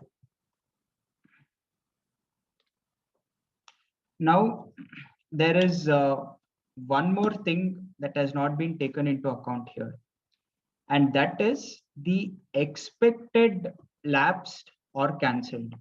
So again, you just need to have a discussion with the management and see whether there is any expectation of any employee leaving, right? Like for example, if any employee has already given their resignation letter and they're expected to leave in the next financial year. If such a scenario is there, you have to ensure that it is taken in the grant lapsed or cancelled. And you can have another line here, grants expected to lapse. So when it comes to grants expected to lapse, there are three things that you need to keep in mind. First thing is, if the company has a history of ESOPs issue, like something like, say, example of an Infosys, right? They have a huge history of ESOPs being issued. They will have a definite ESOP issue history. So then you can take the expected lapses, then you can consider it. Second is, let us assume that it's a startup one time which is happening, and the number of people to whom the ESOPs are issued is like not that high. Let us assume less than 10, 20 people. So that time you can have a discussion with the management and come to some understanding. But let us, if it's an exhaustive employee set of people that are their employees, and that time you will have to get some sort of an actuary report out to understand how many lapses are, how many options are expected to lapse. And once you have some sort of a number there, you can rely on the report and you can take the number of options expected to get cancelled or lapsed and then consider the number here.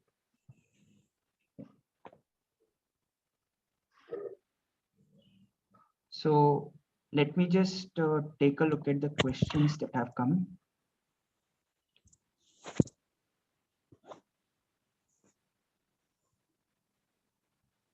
Okay, question from Mr. Hemant.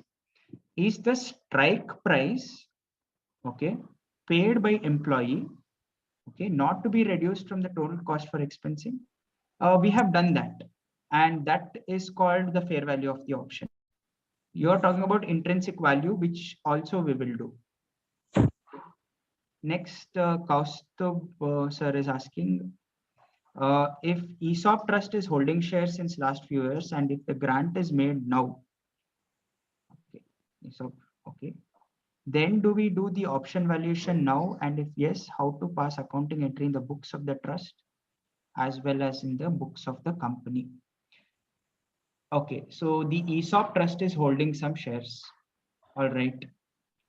Now, the shares to the ESOP trust would have been allotted by the company. Correct. It will be allotted by the company. Now, if that is the case, the actual expensing that needs to be done by the company should be to the extent of the number of ESOP shares outflow that is going to happen. Okay. Ultimately, it all comes down to the ultimate cost to the company. If the company... Anjan, can I add here? Yes. These are very practical cases which I also come across, where the company has transferred shares to trust and they have not taken into account the ICAI guidance. So what typically happens is the impact on the P&L is not made. We have to get it done. So the advice to the you have to get it. The advice here is when the company, when the employee, the vesting happens, so the company converts the option into stock. That is where they come and ask the employee is going to get the stock. I have to give the shares. I have to credit the share capital. Where will the debit goes? That is where the first point they realize that the expenses has not been made. So I'm assuming that has been taken care. Once that is taken care, this is the same example which Anjan has walked us through, where the option impact is being visualized at a later date, but in your case could be possibly after the second or third exercise. So pretty much the company has to get the options of the option which is yet to be exercised, get the fair value of the options, and possibly amortize it on a straight line basis. Correct. So one important thing that I would like to add here is, if you're truly representing the company, or if you're taking the responsibility of the ESOP expense completely, we just have to look at the fact that what is the value at which the shares were allotted to the ESOP trust. If the shares were allotted to the ESOP trust at the fair value itself, like the complete fair value, and not at a reduced value, then the expensing to those extent of shares need not be done. But if it is not allotted at the fair value, and if it is allotted at something less, the remaining component needs to be expensed. Because ultimately how it works is, to buy the shares of the company itself, the company is going to give a loan to the ESOP trust, right? So that is how internally it is worked out. The company gives a loan to the ESOP trust. Now, when this transaction is happening, ultimately, if there is going to be a lesser money that is going to come in to acquire the shares by the ESOP trust, then that component needs to be written off as an ESOP cost itself. But if it so happens that, okay, let us assume about say 2000 shares are lying, and those 2000 shares are assigned at fair value by the company itself gives a loan to the ESOP trust to buy it at the fair value, then the concept of expensing to that extent of shares will not come in, because it will just be tree that time. So that is what I would like to add there. So then Mr. Rajesh is asking a question. I think one vesting will get amortized in the same year, 18-19 for 130 days. Correct. And balance 235 days in the next year. No. The next year, it's going to be the full year, the option will be in force. And the next year, 365 days, it will be there. So amortization based on straight line basis in your example, or we need to consider each graded vesting is separate approach. A portion based on time basis, for example, graded one will be in 1 year. No, but the life of the option will be longer. So you have to take it to the extent of life of the option and not to the extent of the vesting period of the option. So all of the vesting period is the same for all these 4 graded vestings. So we have taken one life. If allotment of shares to the trust is done at current fair market value, are we not required to do option valuation? So we will have to do option valuation because the amount that we get from the trust will be the lesser amount, that is to the extent of the money paid by the employees. So because that there will be that mismatch, right, between the amount received and the loan given out. To that extent, we have to do the option valuation and write it off as an expense. Anjan, if you just to put that 2440 as the exercise price in your example, you can explain it better. 2440 as exercise. Yeah, okay. So no, the whole workings will change. Just a moment. Okay, sorry. So, but the concept is quite simple here. So let us assume that the fair market value is like 2440, and the ESOP, let us assume the strike price is say 2000 rupees, right? Now, if you are going to give the shares to the ESOP trust, you're going to give it at the fair market value itself. You're also going to give a loan to the trust to acquire those shares. Let us assume you're going to give a loan to the extent of the fair market value. But what happens is the amount of money that you get back from the company will not be to the extent of fair market value. It will only be to the extent of the money paid by the employees. Let us assume that, yeah, they're going to pay just 2000 rupees. So the loan will be for 2440 only. But the ESOP, they're going to receive only this. So the 440 component will be there, right? This is intrinsic value here. But this, we have to find the fair value and we have to expense it off. But just in case, if the repayment by ESOP trust, let us assume the ESOP trust had got this shares allotted at an earlier date, and the loan given and the ESOP value was also to that extent. Yeah, so it will happen in a very rare circumstance. That is where we just need to understand how they got those shares. That's all. So if they got those shares at fair market value, the loan was at the same amount, and the loan is repayable, is already repaid back. But if the loan is sitting in the ESOP trust balance sheet, then we will have to do ESOP valuation properly. At that same fair value, we need to write it off. If the loan is not sitting in the balance sheet and there is nothing payable by the ESOP trust to the company, only then we can ignore to that extent that ESOP trust, the expense write-off need not be done. So let me just simplify the whole thing again and tell it once more. We need to understand the loan given by the company to the ESOP trust and the ESOP trust having the shares in the balance sheet.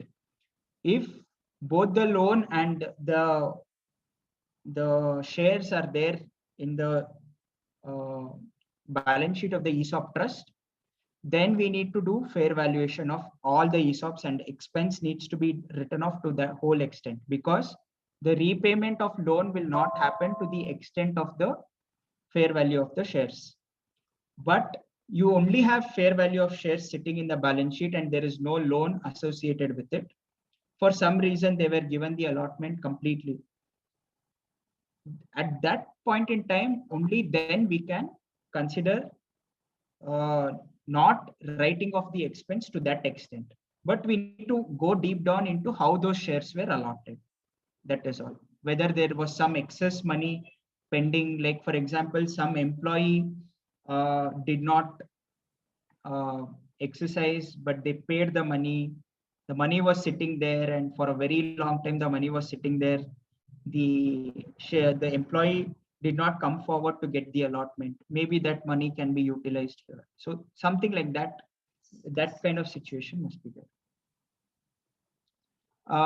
Cost of, yes, the expense will definitely be written off in the company's book, because the company is allotting shares. The company is giving loan. Loan repayment will happen at a lesser value, right? So that expense will be written off. That expense in the company's books only will be written off, and there will be no expense write-off in the trust. Okay.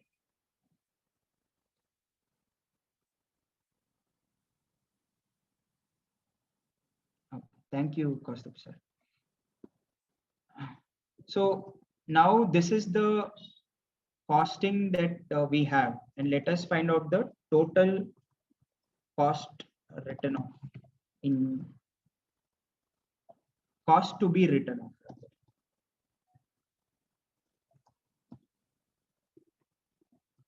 So in each of these financial year, this is the cost to be written off.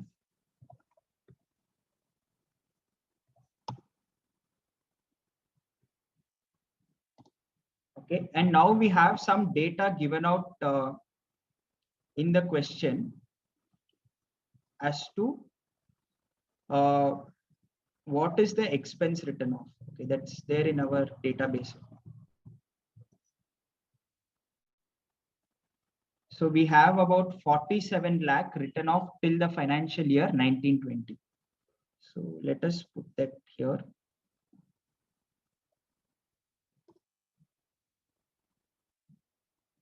So let us try to give a recommendation on how much cost to be written off. Okay. Expense for financial year 18-19 is 13 lakh 51. Expense for the financial year 19-20 is 37 lakh 95. Total expense is 51 lakh. Expense written off is 47 lakh 61,000 for grant 1. And pending write-off of 1920 is 3 lakh 85,679, and the write-off for 2021 is 37 lakh. So the total write-off for 2021 is this much. Okay, 41,81,574 is the write-off that needs to be done in the financial year 2021. This is what our report should state, right? So we can do similarly for grant 2 also. Let us quickly do it.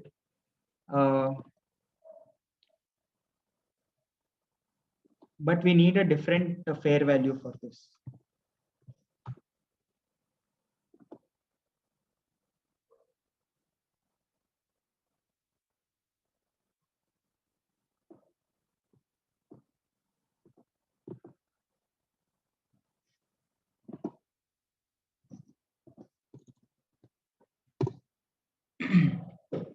Now the fair value of share remains the same. Share price remains the same. Anyway, we'll create one more option summary for second option.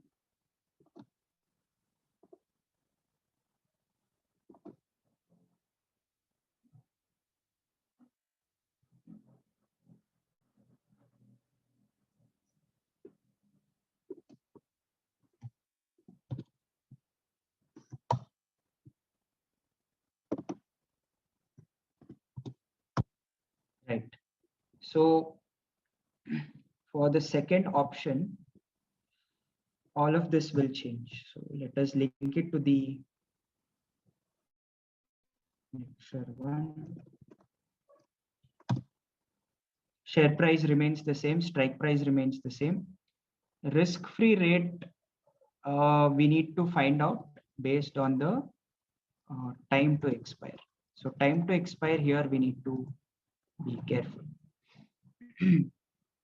So let us understand the time to expire now. We don't need this. The option life is nothing but this as on 2023 minus this divided by 365.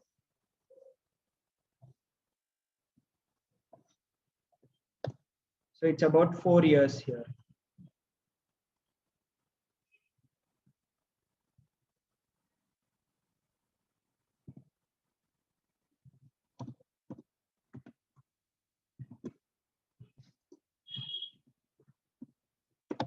So this is quite simple. There is no half anywhere. It's a definite 4 years.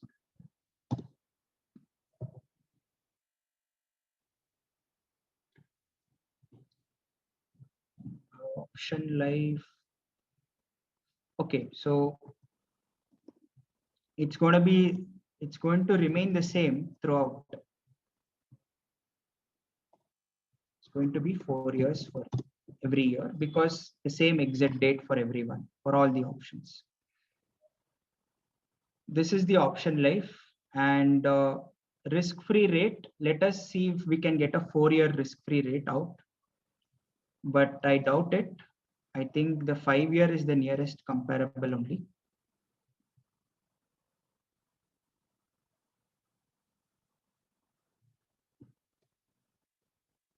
Oh, it's already open for us.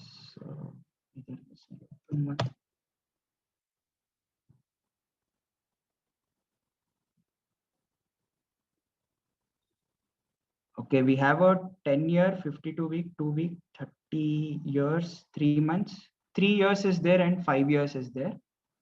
Better to go for a 5-year one, but it wouldn't make much difference because the differential is very less. But it's always to go for the, if there is a deadlock between 3 years and 5 years and you need it for 4 years, better to go for 5 years because it's a better representative than a 3-year one. So we'll go for a 5-year risk-free rate. And in the 5-year risk-free rate, we need to find it on the grant date. The grant date for the second grant is April 4th, 2019. That is the grant date. So on April 4th, 2019,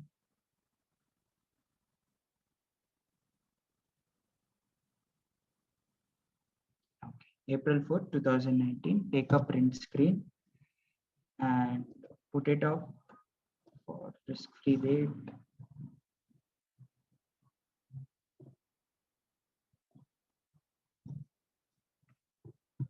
Risk-free rate is 6.11%. And we will link it.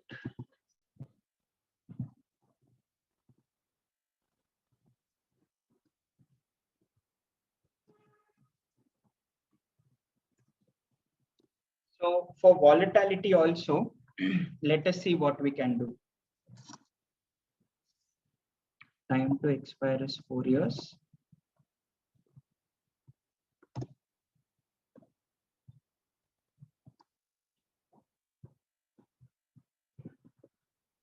So for volatility, we can take for, let us take,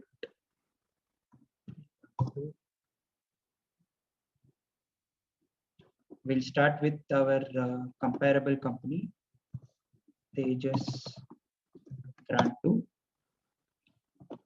Then we'll also take for telecom index, telecom Grant 2. And we'll also take India VIX.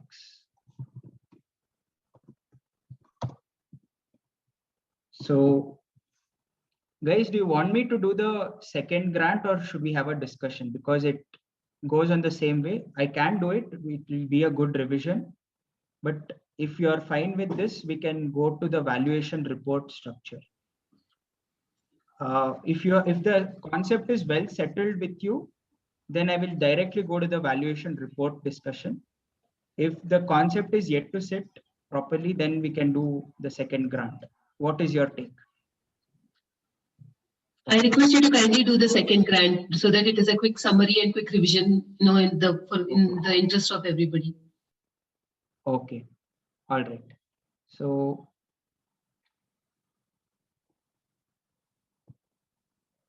risk-free rate is there. Then we'll take up Tejas network data. Oh, sorry about that. Let me just share the screen quickly.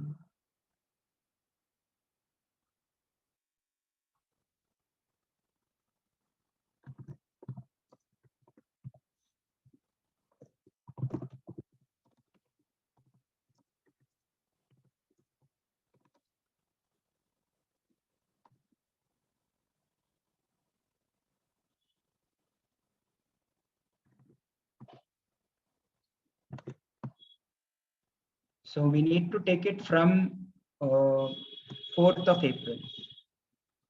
So now we'll get a little bit more of historical data.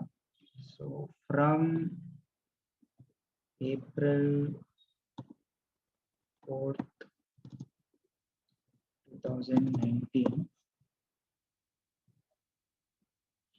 till 4 years ago means till 2015, but till 2015 the company was not yet listed. Let us see what data it will provide.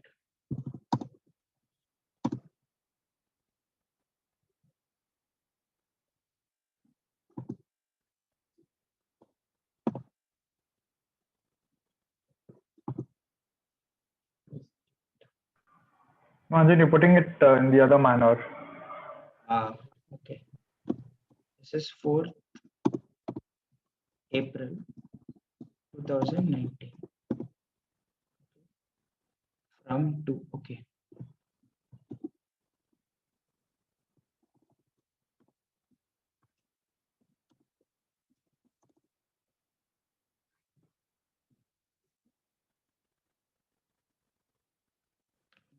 Data is loading.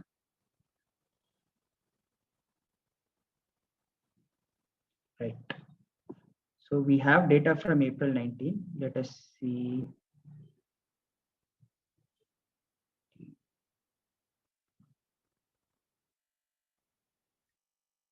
Okay, we have quite some data till 2017.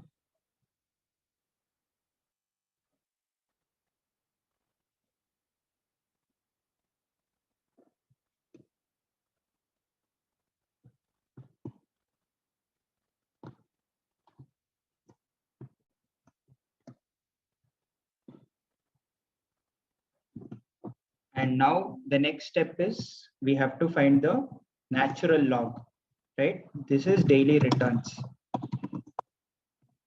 Natural log of these two.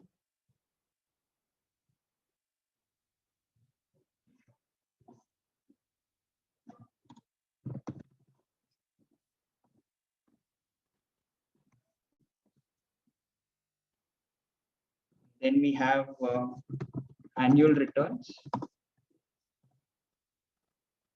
for that daily returns, average daily returns.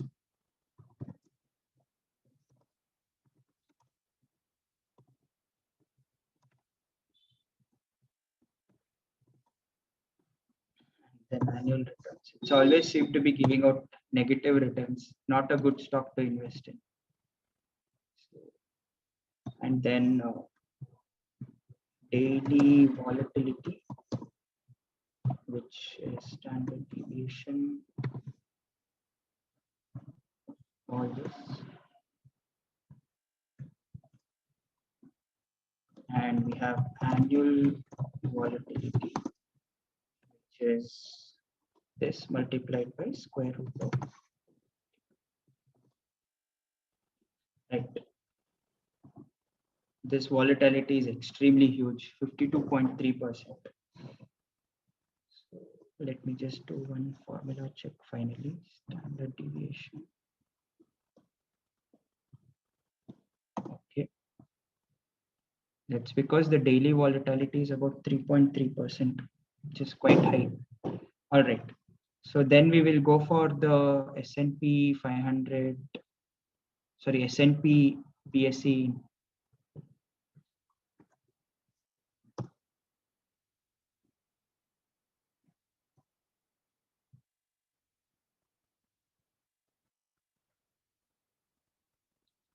So again, we'll try to take from April 4th, 2019 to historically 4 years back. That's April 2000.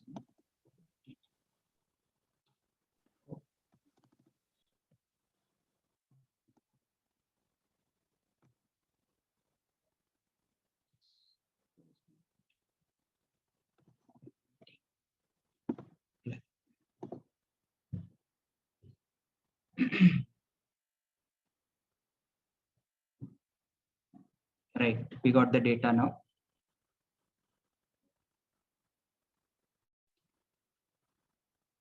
This will be quite a huge data.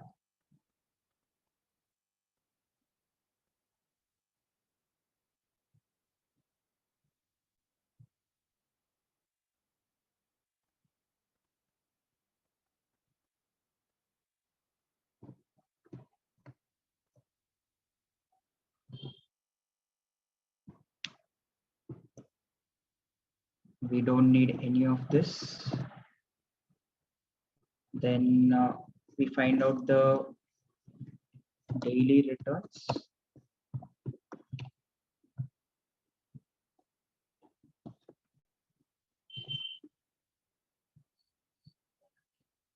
Then we will find out the average daily, which is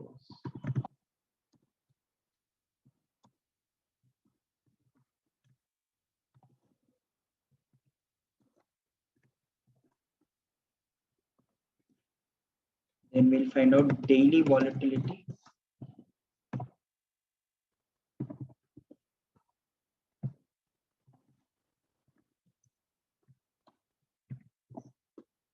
Then the annual volatility.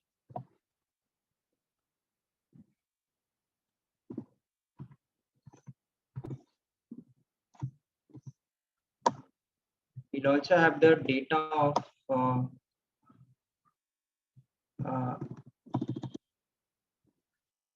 annual returns. This is mainly for presentation in report.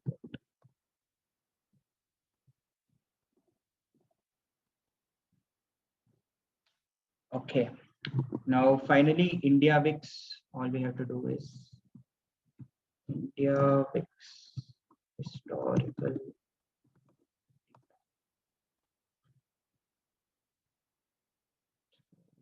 Take it from investing.com. It's easy to get it. We need it as on the implied volatility as on 4th April 2019. So we will get that.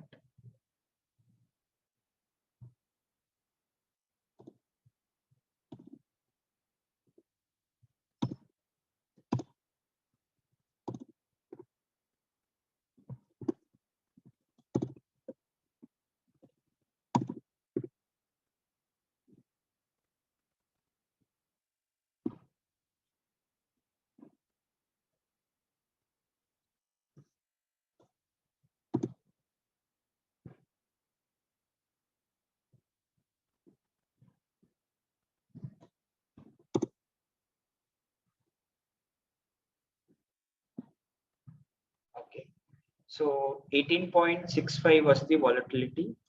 Just take a screenshot of it.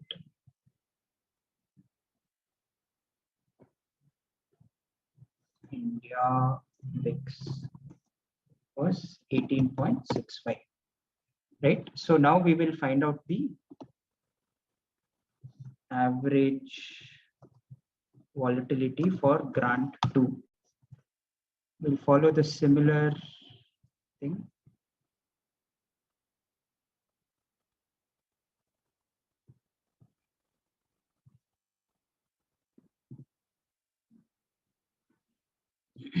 And we'll carry the same weights also because we'll maintain consistency. But the volatility will change now.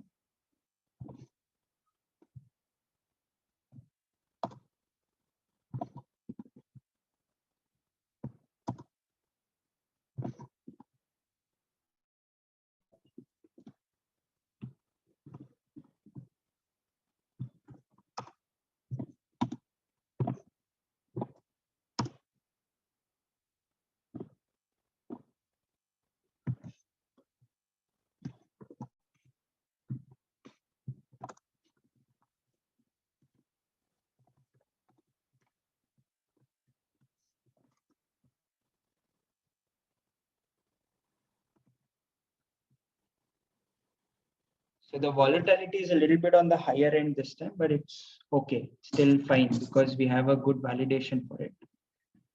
Now we will just link up the stuff. We will get the option value, share price, strike price, risk-free rate. Dividend is still nil. Time to expiry and volatility. It's just about 1% different from our previous assumption. And as you can see, the option value will pretty much be the same because it's deep in the money option.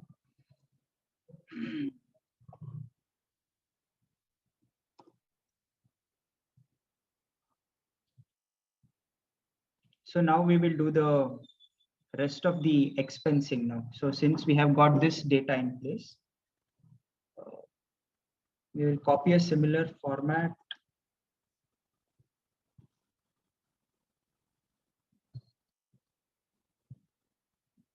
This will be grant 2 expensing.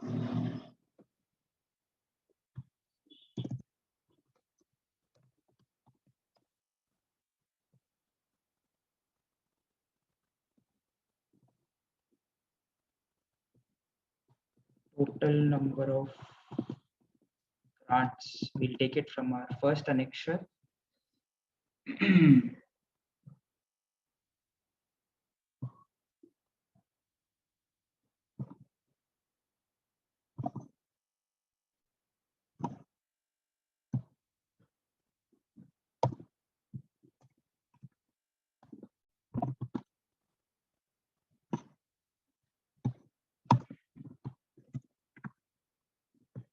Grants lapsed or cancelled, similar thing.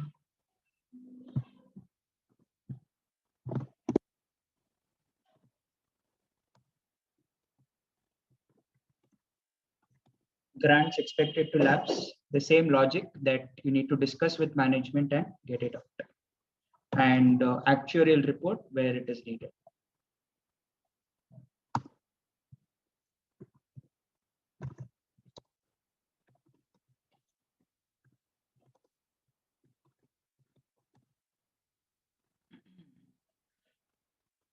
So this is the grant to active options. We'll copy a similar format from grant 1. We'll take it forward.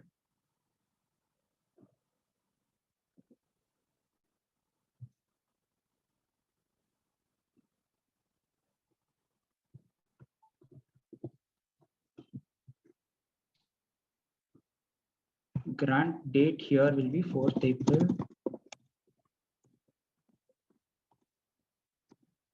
2009.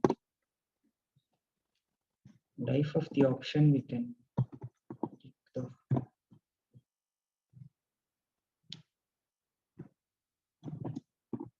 just take it from here.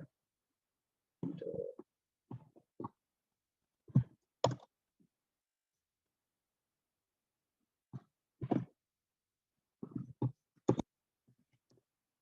1,461 days.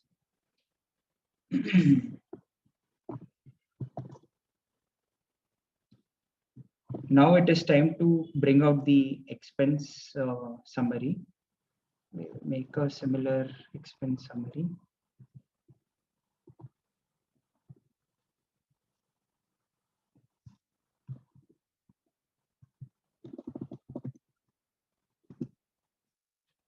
So the first vesting 3284 fair value, we will link it over here.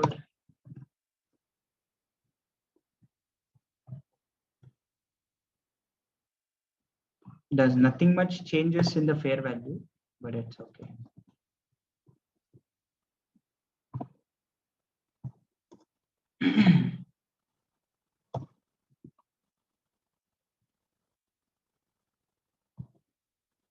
Now the number of days again here. So for 4th April 2019 is the year of grant, right? So it starts from 1920. So the financial year for which it needs to be written off. 1920, 2021, 21 to 22, 2022 to 23, and finally 2023 to 24 when the exit happens. So the exit happens on 1st June 2023, right? So exercise date 1st June 2000.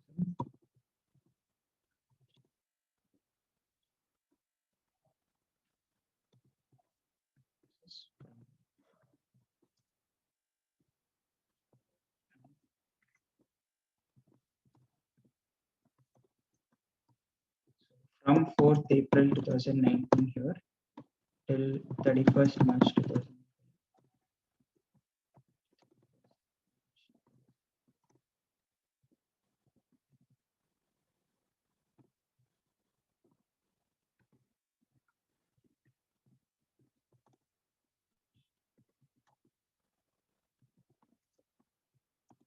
April 2000.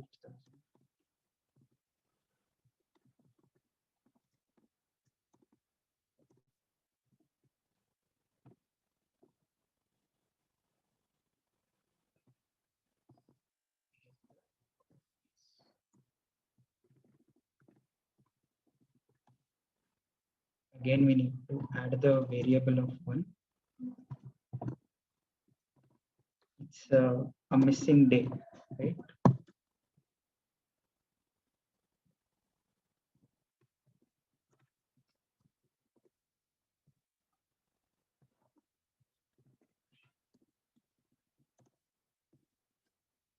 Now the same formula would apply.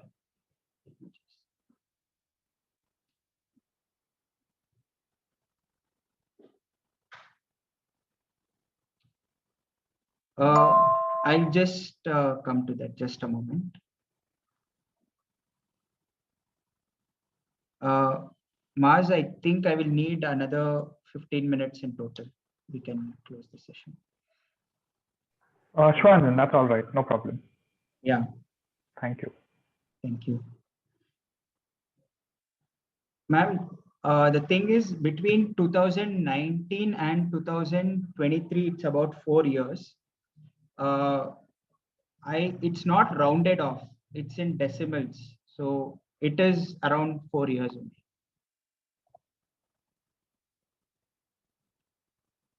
Next is we need to do the expensing, right? So total number of days is 1461. So we divide the total cost by 1461 and multiply it by the number of days in the year.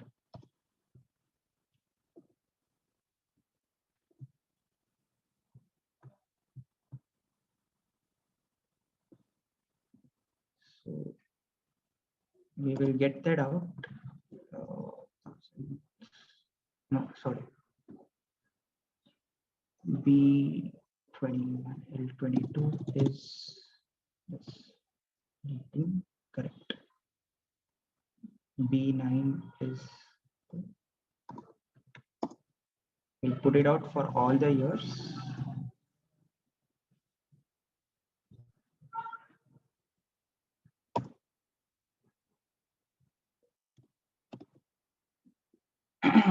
And then we have to take it for the next. B15 must become the variable. These must become its references.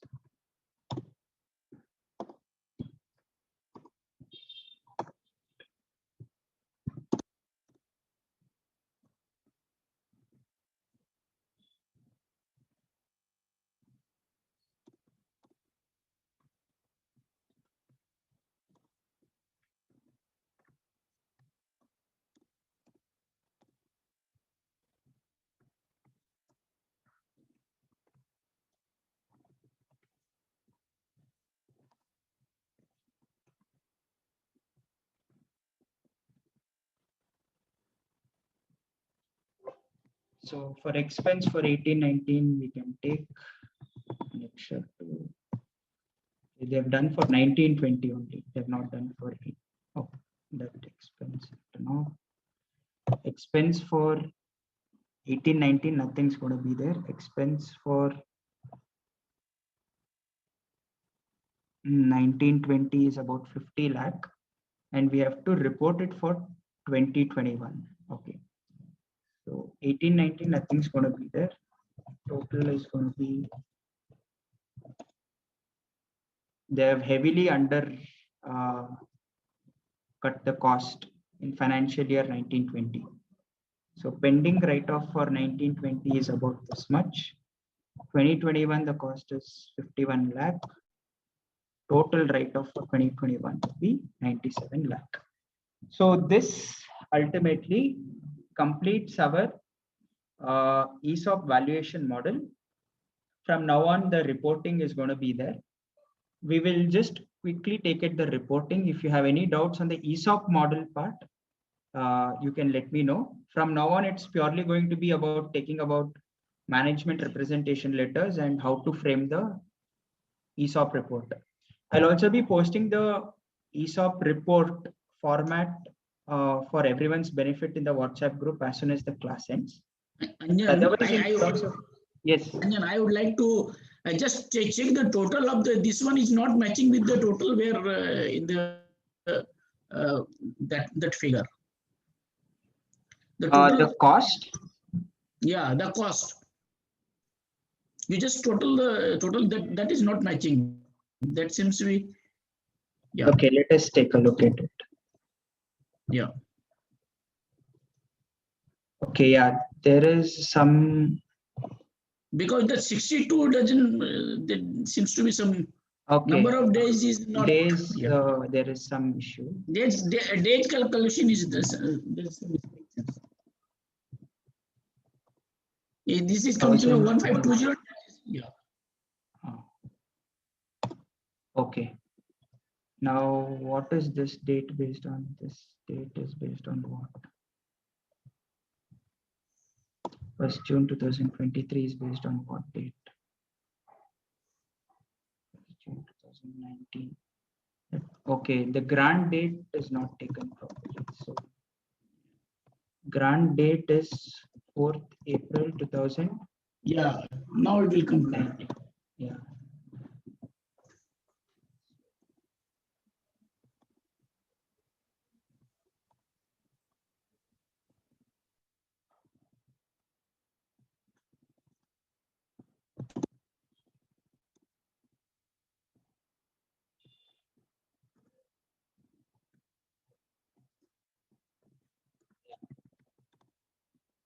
Okay, so everywhere else it would have just worked out by itself.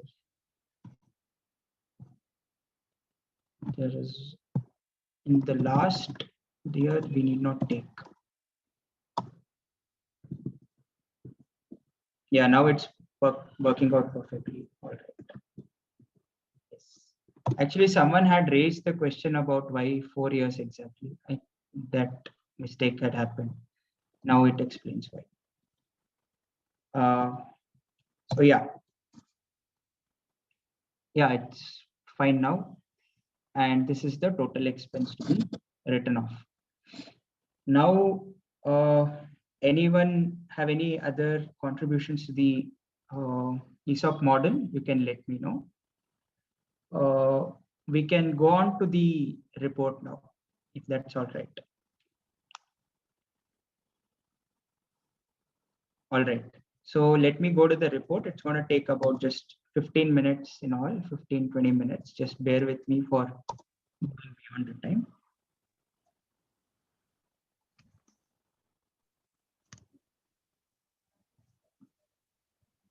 So hope you're able to view the report. So this is the reporting format we use in our office. And this is the basic. I'll tell you where the most important parts of the report are. So the summary of the report is the most important part because that is where people tend to look at the most first, right? So in the summary of the report, with this valuation summary, you need to be as extremely simple as possible and at the same time give out the most basic things possible that is needed. Like, for example, what the statutory auditor needs, ultimately, what is the expense that I need to write off? So let the expense write-off table be here. Okay. Let them know what it is. Now, the second one in this particular question, right?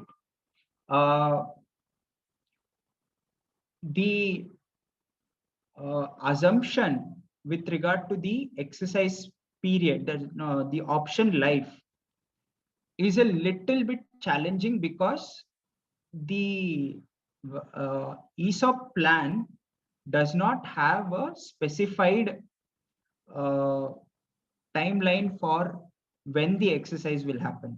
See, if the ESOP plan itself had told that by the second round of funding, which is supposed to happen on such and such a date, that is when the members can exercise their ESOPs. If the plan had told that, nothing like it, we could have done it. But all of our workings are based on the assumption from the management. What if the management fails to give a on the second round of funding on exactly that date or that month, or at least 1 month here and there? Then our workings will go for a toss because the life of the option is not to the extent that was predictable. And like there is a high amount of risk. The funding may not happen on that day itself, unless there is a signed term sheet for that. So if there is no signed term sheet backing that the funding will happen on that date only, and the metrics everything are met, and the investor is just going to bring in money on that date, and the exit is going to happen on that date, then you can use this. But since there is a doubt on whether it will happen on that date or not, you can recommend, you can present both the Black-Scholes model and the expense write-off as per the intrinsic valuation method. So here in our ESOP model, I'll show you what the intrinsic value of this is. The intrinsic value is very simple. Intrinsic value is 2,440 minus 10 rupees. 2,430. 10 rupees is the amount paid by the employee. So you can use this 2,430 rupees for expense write-off. As I told you, it is not so different from the fair value, 2,432, right?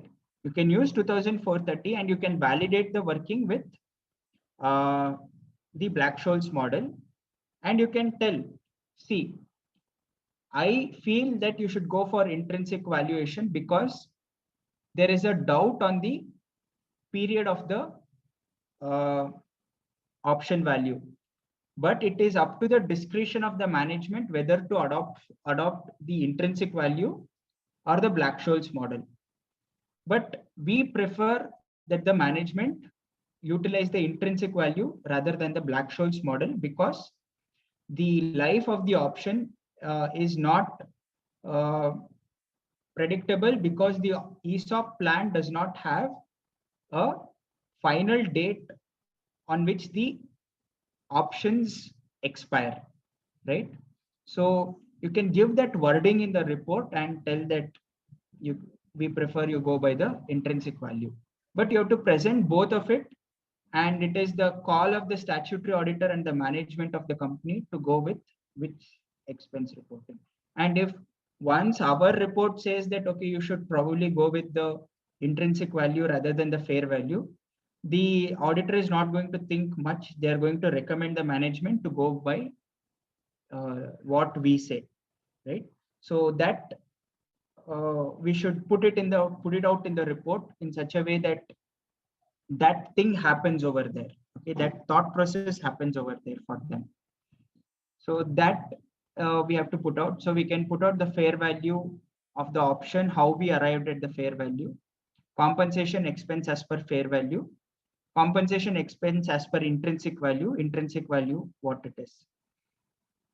Then expected amortization of ESOP related to employee benefit expense, that table that you can put what are the future this thing, and which one to choose, intrinsic value versus fair value. You can refer the accounting standard here, sorry, guidance note here, which says that if fair value there is a difficulty or the assumptions are too much, then you can go for intrinsic value. You can give that reference of note here. Then you can give accounting methodology, that is some journal entries on how to recognize the expense, what should be the total employee benefit expense in relation to ESOP here. And you can give a reference to, if you're going to give an Ind AS report, you can give references to Ind AS here. And if you're giving a report under the Indian GAAP, the accounting standard employee benefit expenses, those wordings can be given out here. And now information sources from management, you have to put out what are the things that you received from management, because like it should be out there that the management cooperated with you for whatever data you asked for and they gave you. But over here, if the management did not give you any specific data, then you have to put out a limitation on scope of engagement over here in this information sources. If there is a limitation on the information that you got, you have to put it out over here. But if the limitation was out of the hand of the management also, you have to put it in a more friendly way and you have to explain the circumstances. But if you were just given a stone wall and we cannot just give you information about this and you have to work with whatever you've got, that time you need not defend the management in any way. You can just put out the fact that you did not receive this document. But if it was a genuine case, you can put the circumstances that led for the management to not give you that detail. Then inspection and investigation by valuer. So here you can put out all your observations. So in this example, we had a lot of observations that we had to do, right? So first is there was an accounting error that needed to be corrected. Second is there was a situation where the exercise period was not defined in the ESOP plan. And what are the things that you did? Then you can put out how you could not get comparable data for volatility. So you had to take out a weighted average volatility. And what is the life of what are the other difficulties that you got and how did you deal with it? Everything that you can put it out in this particular column. Then valuation analysis, Black-Scholes, Merton, why there's some research. Actually, this component is general information. I've just, you have to put some general information about Black-Scholes Merton model, how it works and all of that. That note I have not given you here because I didn't want to do too much spoon feeding, but what happens is when you go and do the research yourself, there will be more deeper insight. It should not so happen that things happen mechanically. So I have just deleted that information bit here. But if any of you have any practical problems when filling in this information, you're most welcome to reach out to me. But I've deleted it here because I didn't want to do too much spoon feeding over here. So then correlation between variables and fair value. This in the PPT also I had put this. I put it here. The pricing methodology and what variables are there, you have to write out here. For risk-free rate, what did you take? For volatility, what did you take? Strike price, what did you take? Share price, what did you take? All of this will come over here. And then grant 1, grant 2 expenses. Right, so time to maturity, yield, and finally you put out the ICI guidance note, what it tells on an overall basis. Vesting schedule, you can just copy paste the vesting schedule the management gave you, the list of employees and when it will vest, you can put it over here. And this assumption limiting condition, caveats and disclaimer, it's very important. IBBI came out with a recent list of caveats that you can put out in the report. I have amended this report accordingly, and it is to the latest findings. I recommend that you go through the caveats published by IBBI. I think even Ram Mohan sir, I think he has done a study on that. I have not gone through the report which Ram Mohan sir has published, but the 2000 very recently they did that, the changes in the disclaimers. Once you go through it, you will truly understand what the valuer's point of view must be. A valuer cannot just put out something in the disclaimer and hope that responsibility does not lie. Due diligence must be done by the valuer while giving out a valuation report. So I have amended the caveats according to the recommendations of IBBI. I mean, of course, if you're not an IBBI registered professional yet, it's still fine. You can continue to use this. I think overall the point of view of law will stand in that same way, whether you are a registered valuer or not. And then the final conclusion, what is the stock option price and what is the compensation expense that you need to do. And these annexures are detailed workings that you can give. So this is overall the reporting format. And we of course need to take the management representation letters that support any information that we have received.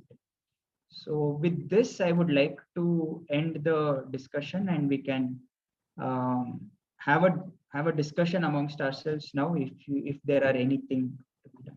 I will share the Excel, Mr. Ravichandran. I'll definitely share it. I have saved it. I will send it. This report, have you mentioned about this management representation letter anywhere? See here, we have relied upon the management representation letter. I have just, yeah. this is in the sources of information. And we can take management representation letter. It depends on case-to-case basis, but you can take one general management representation letter for all the basic things for an ESOP that you take, be it audited financials, provisionals, then ESOP register, and all of those basic information that you get, you can take a MRL.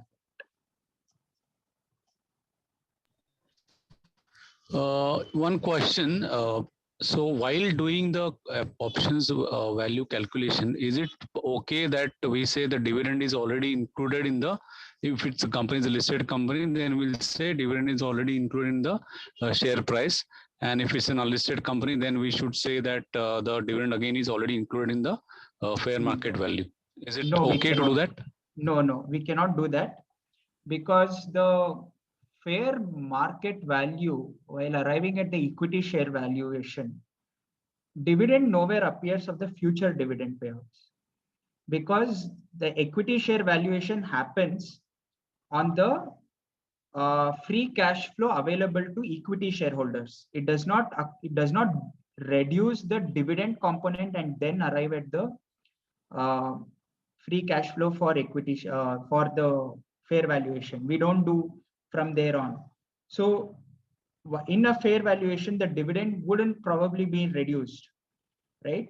So we will have to reduce it. So we cannot do that assumption. And even in case of a listed company, the future dividends wouldn't be reduced.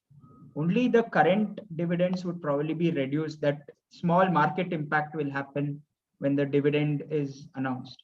But the future dividends have to be included in our option valuation.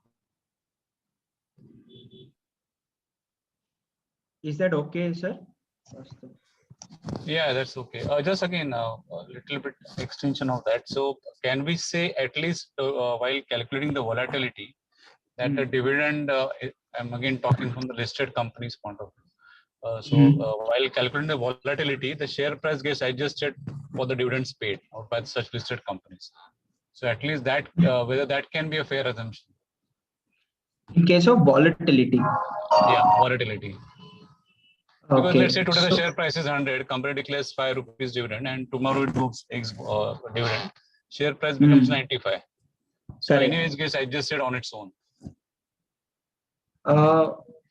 But again, it by the time of next year, no, when the earnings would have come, again the share price would have gone up, right?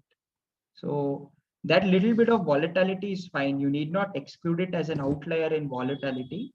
But just by taking that volatility doesn't mean that you can ignore dividend in fair valuation. Okay, and then one more question, like, why companies, generally black scores is what is followed for the valuation. But why people, sometimes, especially the auditors, they insist on binomial? Okay, so when binomial is not used in the right way, it ends up just giving out the same value as a Black-Scholes. If you do the correct number of iterations, like let us say you do 10 iterations and beyond, the same answer as what you get in a Black-Scholes, you will get in a binomial. Now, some people may recommend using a binomial when there is, even the statutory auditor knows it's a very complex case of exercise date or the exercise period, life of the option. The life of the option is very difficult to estimate. Maybe in those circumstances, a validation using a lattice model may be needed, because it will give a fair bit of idea that, okay, the valuer has put in effort to give a thought to the life of the option. So that is where some auditors may demand for a lattice model. Okay, thanks a lot. And thanks a lot, Ramonji, for arranging this. It's a very nice session. Thank you, sir. Thank you, Ram, sir. Excellent. Thanks a lot. This is Nataraj as part of the association. So we will be moving on to the of thanks. Before that, just wanted to mention Anjan Babu that it was a very detailed deliberations in last 2 days on the subject, and thank you so much. Actually, there was a section here for question and answers. However, I think all the question and answers have been covered during the session today and yesterday. I hope there are no more questions. Even if you have maybe 1 or 2 questions, we can try and accommodate. Is there anybody having any of the questions of time?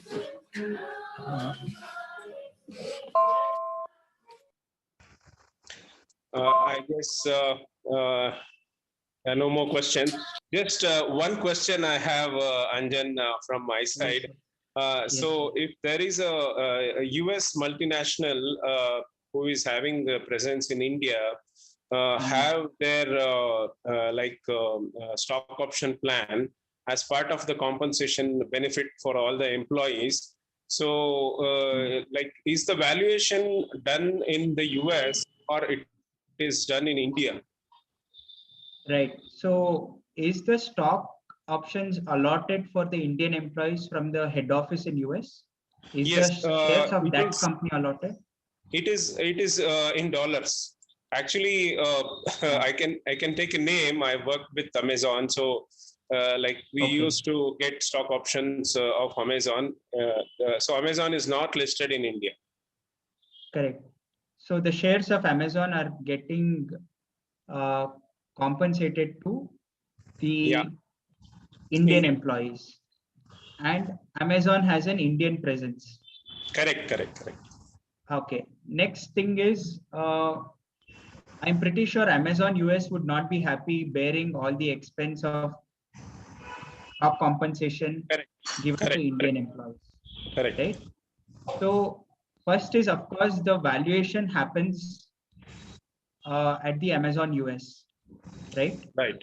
And an Indian professional may be appointed to understand the transaction cost that needs to be charged to the Indian branch of the Amazon. Perfect. Yes. Right.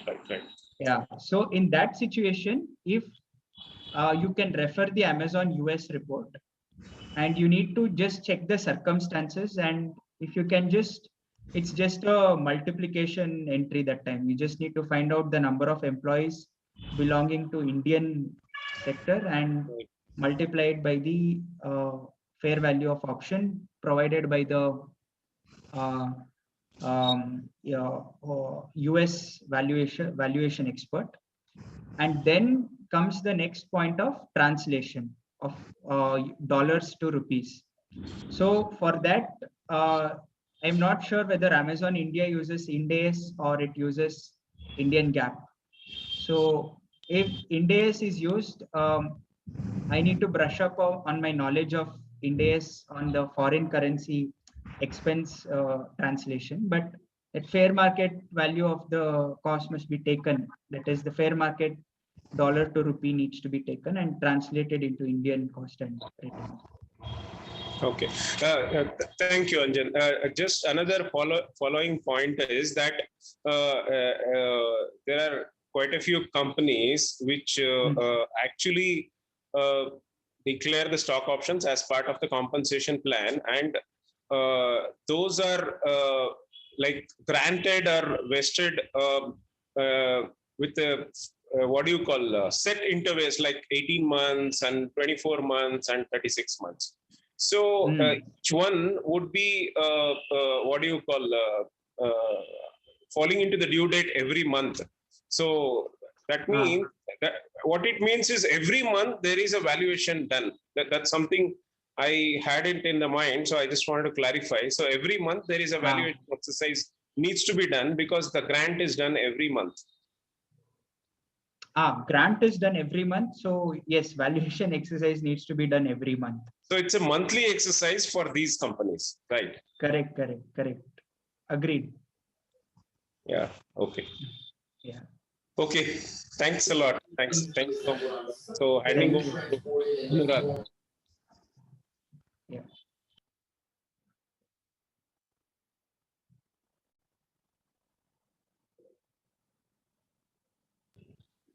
Anuradha, you can carry out the vote of thanks.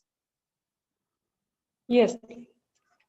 On behalf of the MVA under formation, I wish to thank the speaker, CA Anjan Babu, the organizers, that is the PD committee of MVA, and especially CA Ram Mohan Bhave and Madam Sudha Bhushan for the efforts they have taken in organizing this session. And my special thanks to all the participants to make this such a lively and vibrant session. We all really benefited a lot from the detailed working which CA Anjan has shared with all of us, especially the way he has explained the complete grants calculation process in Excel. And he has had the patience to repeat that exercise for the second grant as well. And I'm really thankful that he is prepared to share these Excel sheets with all the participants, because generally people treat this as a trade secret. So thank you, Anjan. Thank you, the organizers, and thanks to all the participants. We look forward to further involved participation like this in our future webinars. Thank you, everyone. Thank you so much. Thank you for the nice words. I'm really humbled. Thank you so much. Thank you, Anjan. Thank you once again. Thank you all. Yeah. Thank you, Anjan. Thanks a lot. Thank you. Thank you, everyone. Thank you, sir. We'll end the session. Thank you. Yes. Thank you.